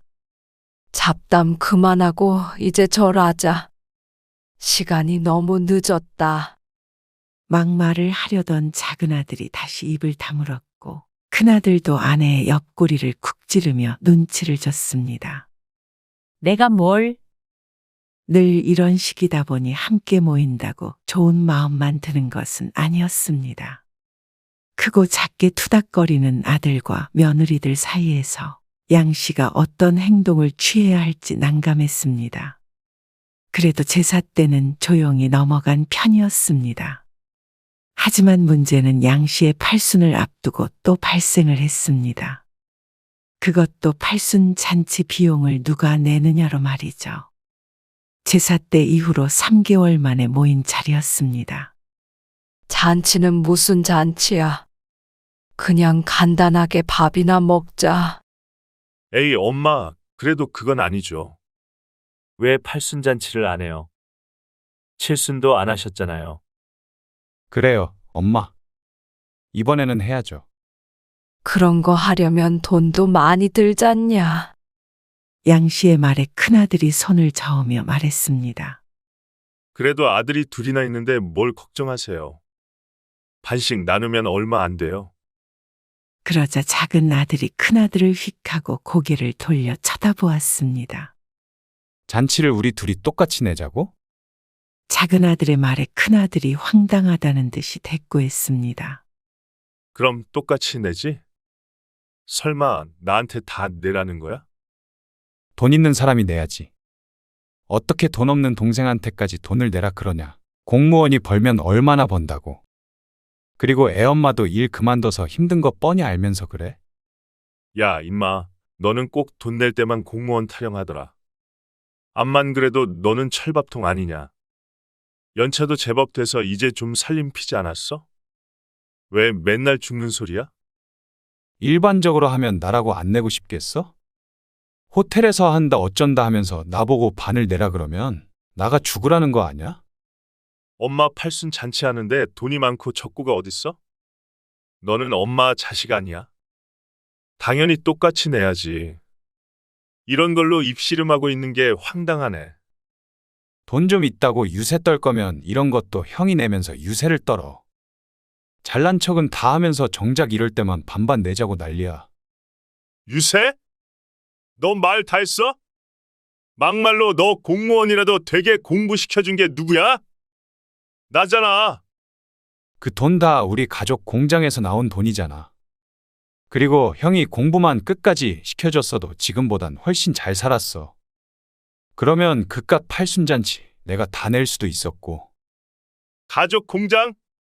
네가 공장일에 손이나 댄 적이 있냐? 도둑놈 신보네. 그리고 네가 1, 2년 공부 더 한다고 붙었겠냐? 또다시 과열되는 두 아들의 대화. 보다 못한 양 씨가 또다시 끼어들었습니다.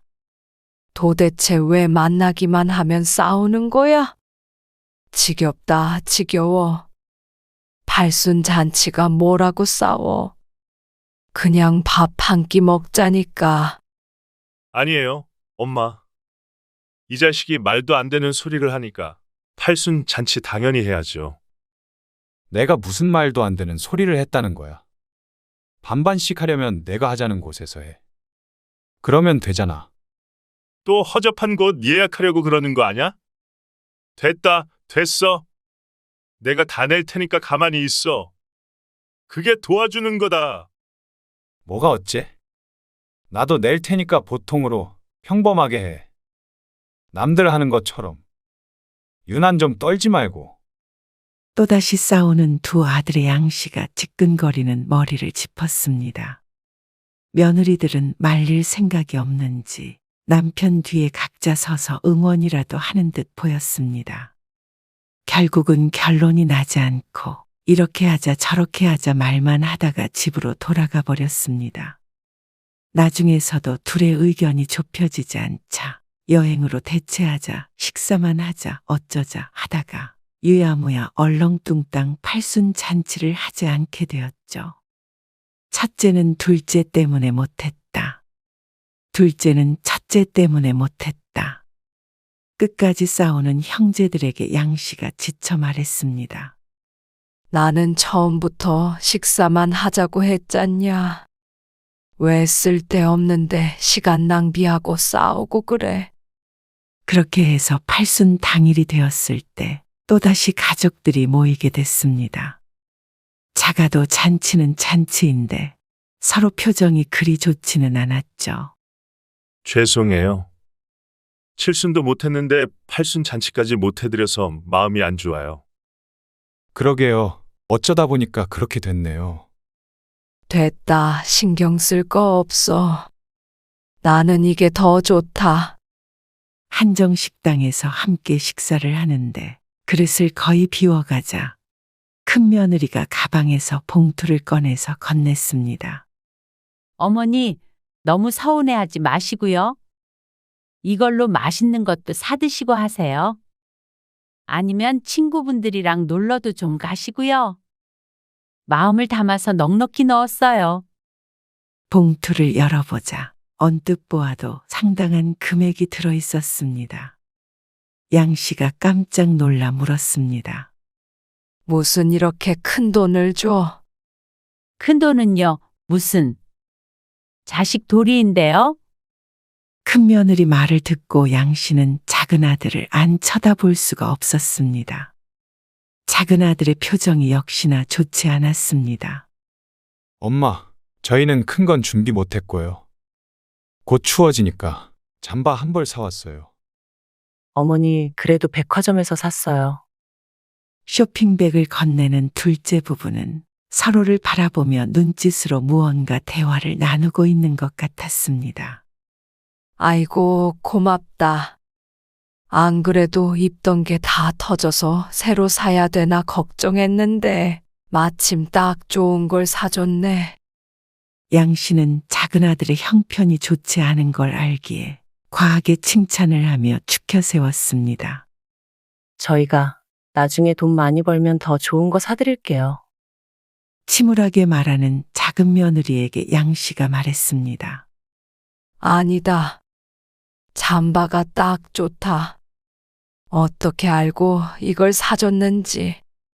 그리고는 쇼핑백에서 옷을 꺼내서 걸쳐보자 그제서야 둘째 아들 부부의 표정이 좋아졌습니다. 하지만 양 씨는 첫째 부부의 표정은 미처 살피지 못했죠.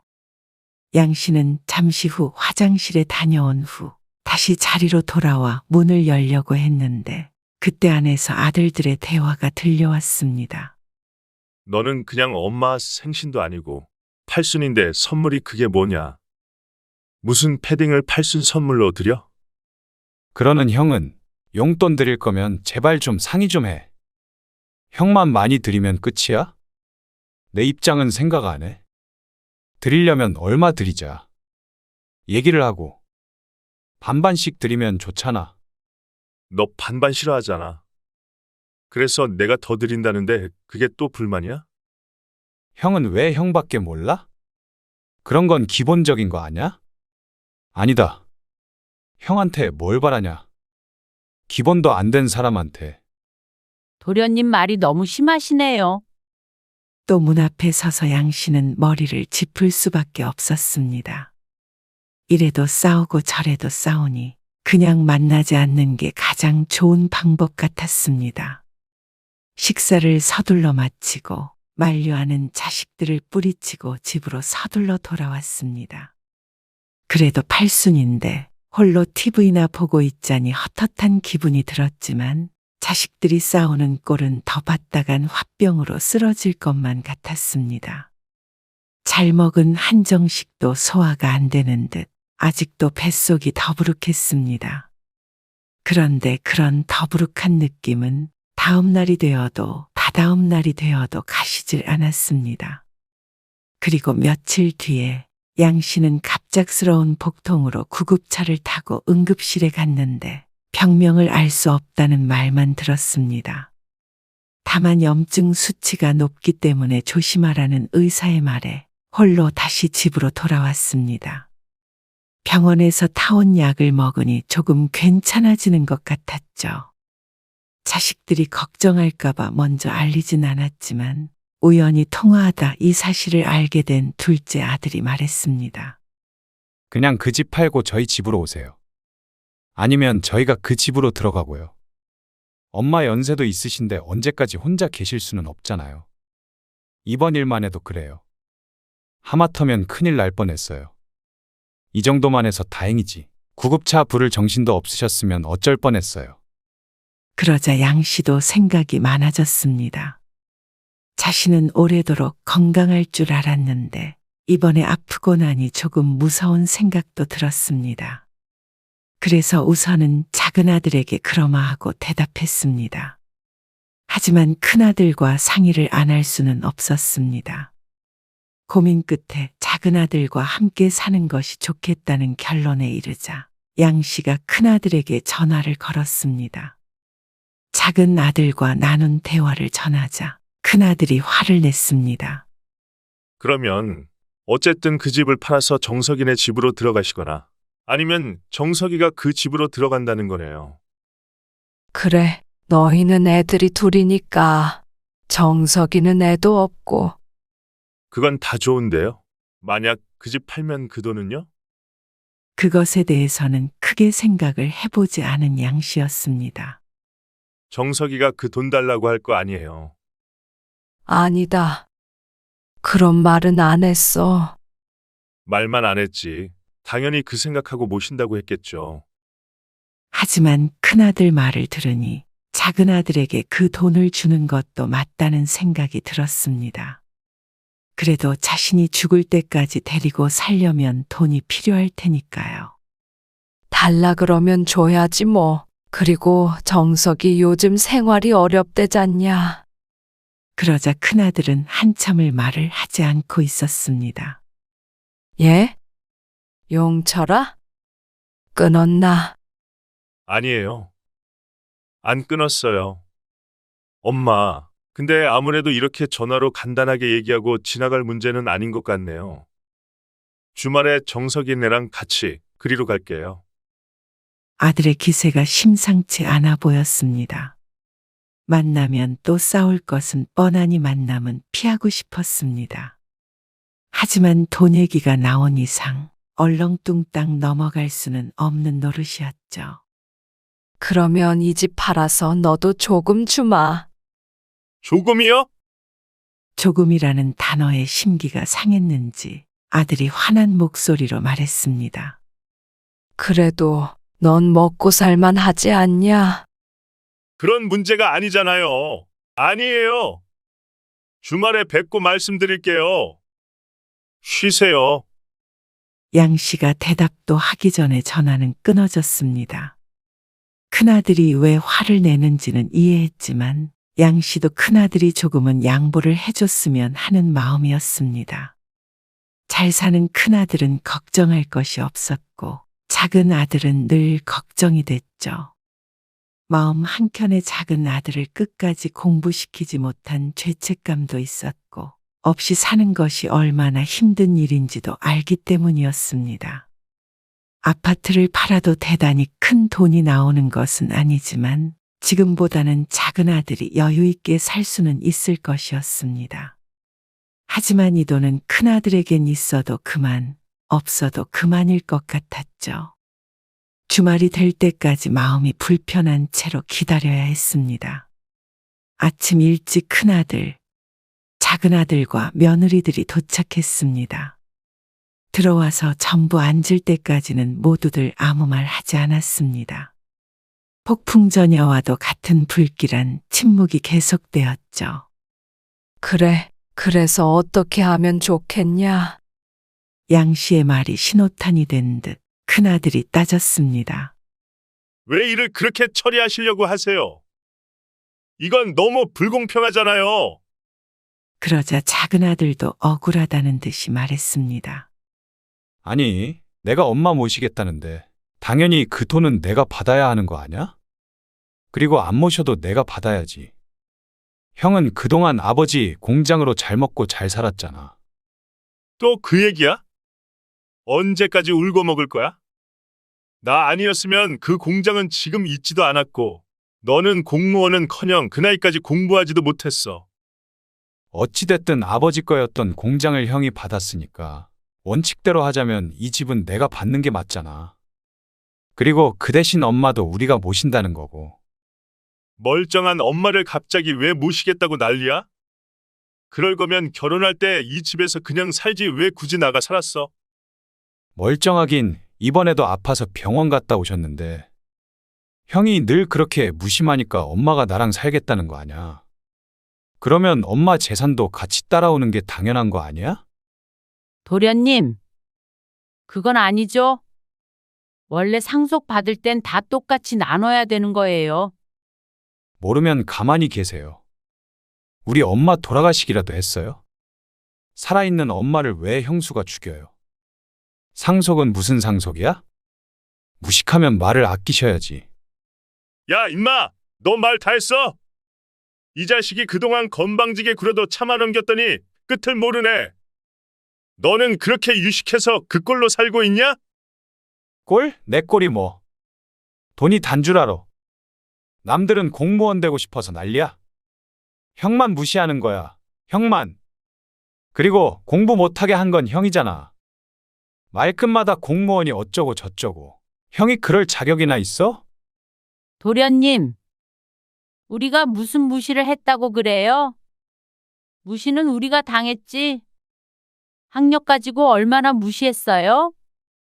형님, 그건 형님이 항상 먼저 돈 가지고 저희 무시하셔서 그런 거죠. 넷이 싸우고 난리가 난 와중에 양 씨는 넋이 나가 있었습니다. 아무리 말려도 소용이 없었죠. 그러다 갑자기 화살이 양 씨에게 날아왔습니다. 엄마도 그러는 거 아니에요. 늘 정석이 그렇게 품에 끼고 사시더니 이제는 돈까지 전부 정석이 주시게요? 그리고 그때 팔순 때 저희가 선물 드렸을 때는 시큰둥 하시더니 잠바 받고 그렇게 좋아하셨죠? 도대체 왜 그렇게 저희를 차별하시는 거예요? 저희가 엄마한테 못 해드린 게 뭐예요?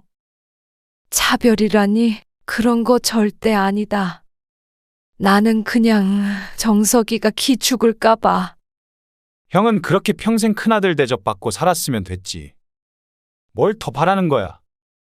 있는 것들이 더하다더니 진짜 욕심이 끝도 없구나. 제발 그만들 좀 해라. 그냥 반씩 나눠줄 테니까 그만들 좀 해.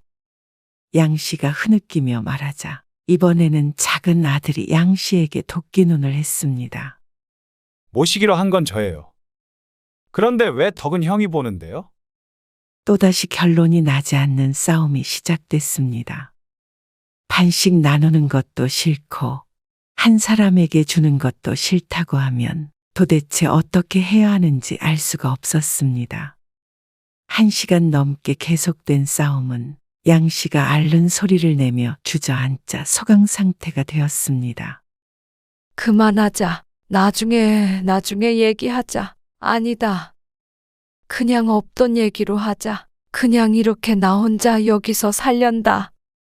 엄마, 끝까지 너무하시네요. 저희는 이만 가볼게요. 큰아들과 큰며느리가 차갑게 내뱉고는 돌아서 나가버렸습니다. 그리고 작은아들과 작은 며느리라고 양 씨 곁에 머물러 있지는 않았습니다. 저희도 가볼게요. 엄마가 이러시니까 늘 저희가 싸울 수밖에 없는 거예요. 이리 휩쓸리고 저리 휩쓸리고 그냥 다 없던 일로 해요. 그렇게 자식들이 떠난 자리에 양 씨 홀로 남겨졌습니다. 머리가 지끈지끈 아파오고 배도 다시 통증이 시작되는 것 같았죠. 가슴도 뜨거워져서 이대로는 큰일이 날 듯해서 자리에 누웠습니다. 몸져 누웠다는 표현이 이럴 때 생긴 말이구나 하는 생각을 하며 말이죠. 그 뒤로 자식들에게서 연락은 없었습니다. 그날로부터 보름쯤 흘렀을 때 양 씨는 다시 구급차에 실려 병원으로 옮겨졌습니다. 그리고 그날은 다시 집으로 돌아오지 못했습니다. 보호자는 두 아들밖에 없었던 어머니. 병원 침대에 누워서 아들들을 기다렸습니다. 위암인지 확인하기 위해 조직 검사가 필요하다는 의사의 말에 심장이 두근두근한 상태였죠. 지난번에는 분명히 이상이 없다고 했는데 제대로 검사를 안 했나. 통증이 심해 당장 퇴원할 수는 없고 한동안 입원을 해야 한다는 말에 눈앞이 깜깜했습니다. 기다리는 아들들이 오지 않아 초조했는데 한참이 지나서야 큰 아들이 찾아왔습니다. 왔니? 암일 수도 있다고요. 별거 아니겠지. 지난번에는 괜찮다고 했어. 큰아들은 한동안 말이 없었습니다. 그래서 양 씨가 아들의 손을 잡고 말했습니다. 용철아, 오해하지 말아라. 정석이만 챙겨서 그런 거 아니야. 너는 잘 사니까. 그러자 침묵을 지키던 큰아들 용철이 입을 열었습니다. 어머니가 항상 그러시니까 제가 악착같이 살아서 돈 번 거예요. 같은 아들인데 왜 하나만 안쓰러우세요? 아버지 돌아가시고 저 혼자 이리 뛰고 저리 뛰고 우리 집 가장 노릇했던 저는 안 불쌍하세요. 그게 아니라 미안하다. 그런 생각을 하고 있는 줄은 몰랐어. 모르신 게 아니라 알려고 안 하신 거겠죠. 저는 가장으로서 할 만큼 했다고 생각해요. 작은 아들이 그렇게 좋으시면 이제는 작은 아들한테 부양하라고 하세요. 저 이제 그 돈 필요 없으니까요. 그리고 이제 찾아오지 않을 겁니다. 무슨 말이야, 그게. 안 오겠다니. 말 그대로예요. 이제 지긋지긋해요. 다들 10손가락 깨물어 안 아픈 손가락 없다던데 저는 엄마한테 안 아픈 손가락이었던 것 같네요. 아니다, 용철아. 아니야. 서둘러 손을 내미는 양 씨를 아들 용철은 외면했습니다. 그리고 탁하고 닫히는 병실문에 양 씨는 눈을 질끈 감았습니다. 큰아들의 상처가 느껴지는 듯해서 차마 쫓아가 붙잡을 수도 없었습니다. 하염없이 눈물만 흘리고 있는데 얼마 안 있어 작은 아들도 양 씨의 병실로 들어왔습니다. 형 왔다 갔다면서요. 뭐라 그래요? 양 씨가 대답하지 못하고 있자 작은 아들이 말했습니다. 제가 생각을 곰곰이 좀 해봤는데요. 제가 이렇게 돈 없이 살고 하고 싶은 거 못하면서 산 게 너무 억울해요. 그 공장이 형 거는 아니잖아요. 그거 형한테 주고 엄마 저한텐 뭐라도 하나 챙겨준 게 있어요? 하다못해 결혼할 때 저는 집도 없이 결혼해서 전세 살았어요. 내가 집 한 칸 마련하려고 얼마나 발버둥을 쳤는데 그렇게 돈 자랑하던 형은 저 한 푼이라도 도와준 적이나 있냐고요. 근데 그 집까지 어떻게 나누라고 하세요?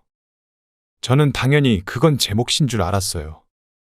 양 씨는 차마 대답하지 못하고 눈물만 흘렸습니다.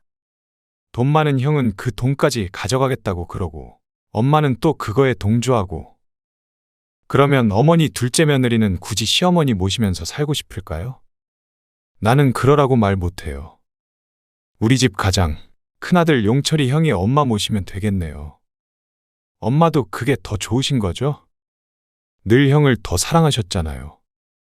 그러고 나서 작은 아들도 병실을 떠나버렸습니다. 양 씨는 아니라는 그 한마디 말도 못하고 흐르는 눈물도 닦지 못하는 상태로 누워 있었습니다. 왜 이렇게 우리 가족이 깨져버린 것일까? 지금 흐르는 눈물이 너무 뜨거워 핏물이 아닐까 하는 생각이 들었습니다.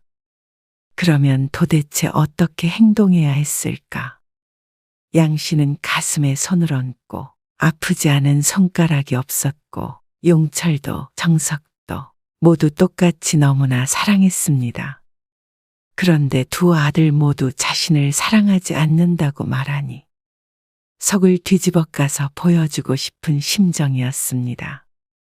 하지만 둘 다 그렇게 느꼈다면 분명히 잘못한 사람은 자신이었을 것이라고 생각했습니다.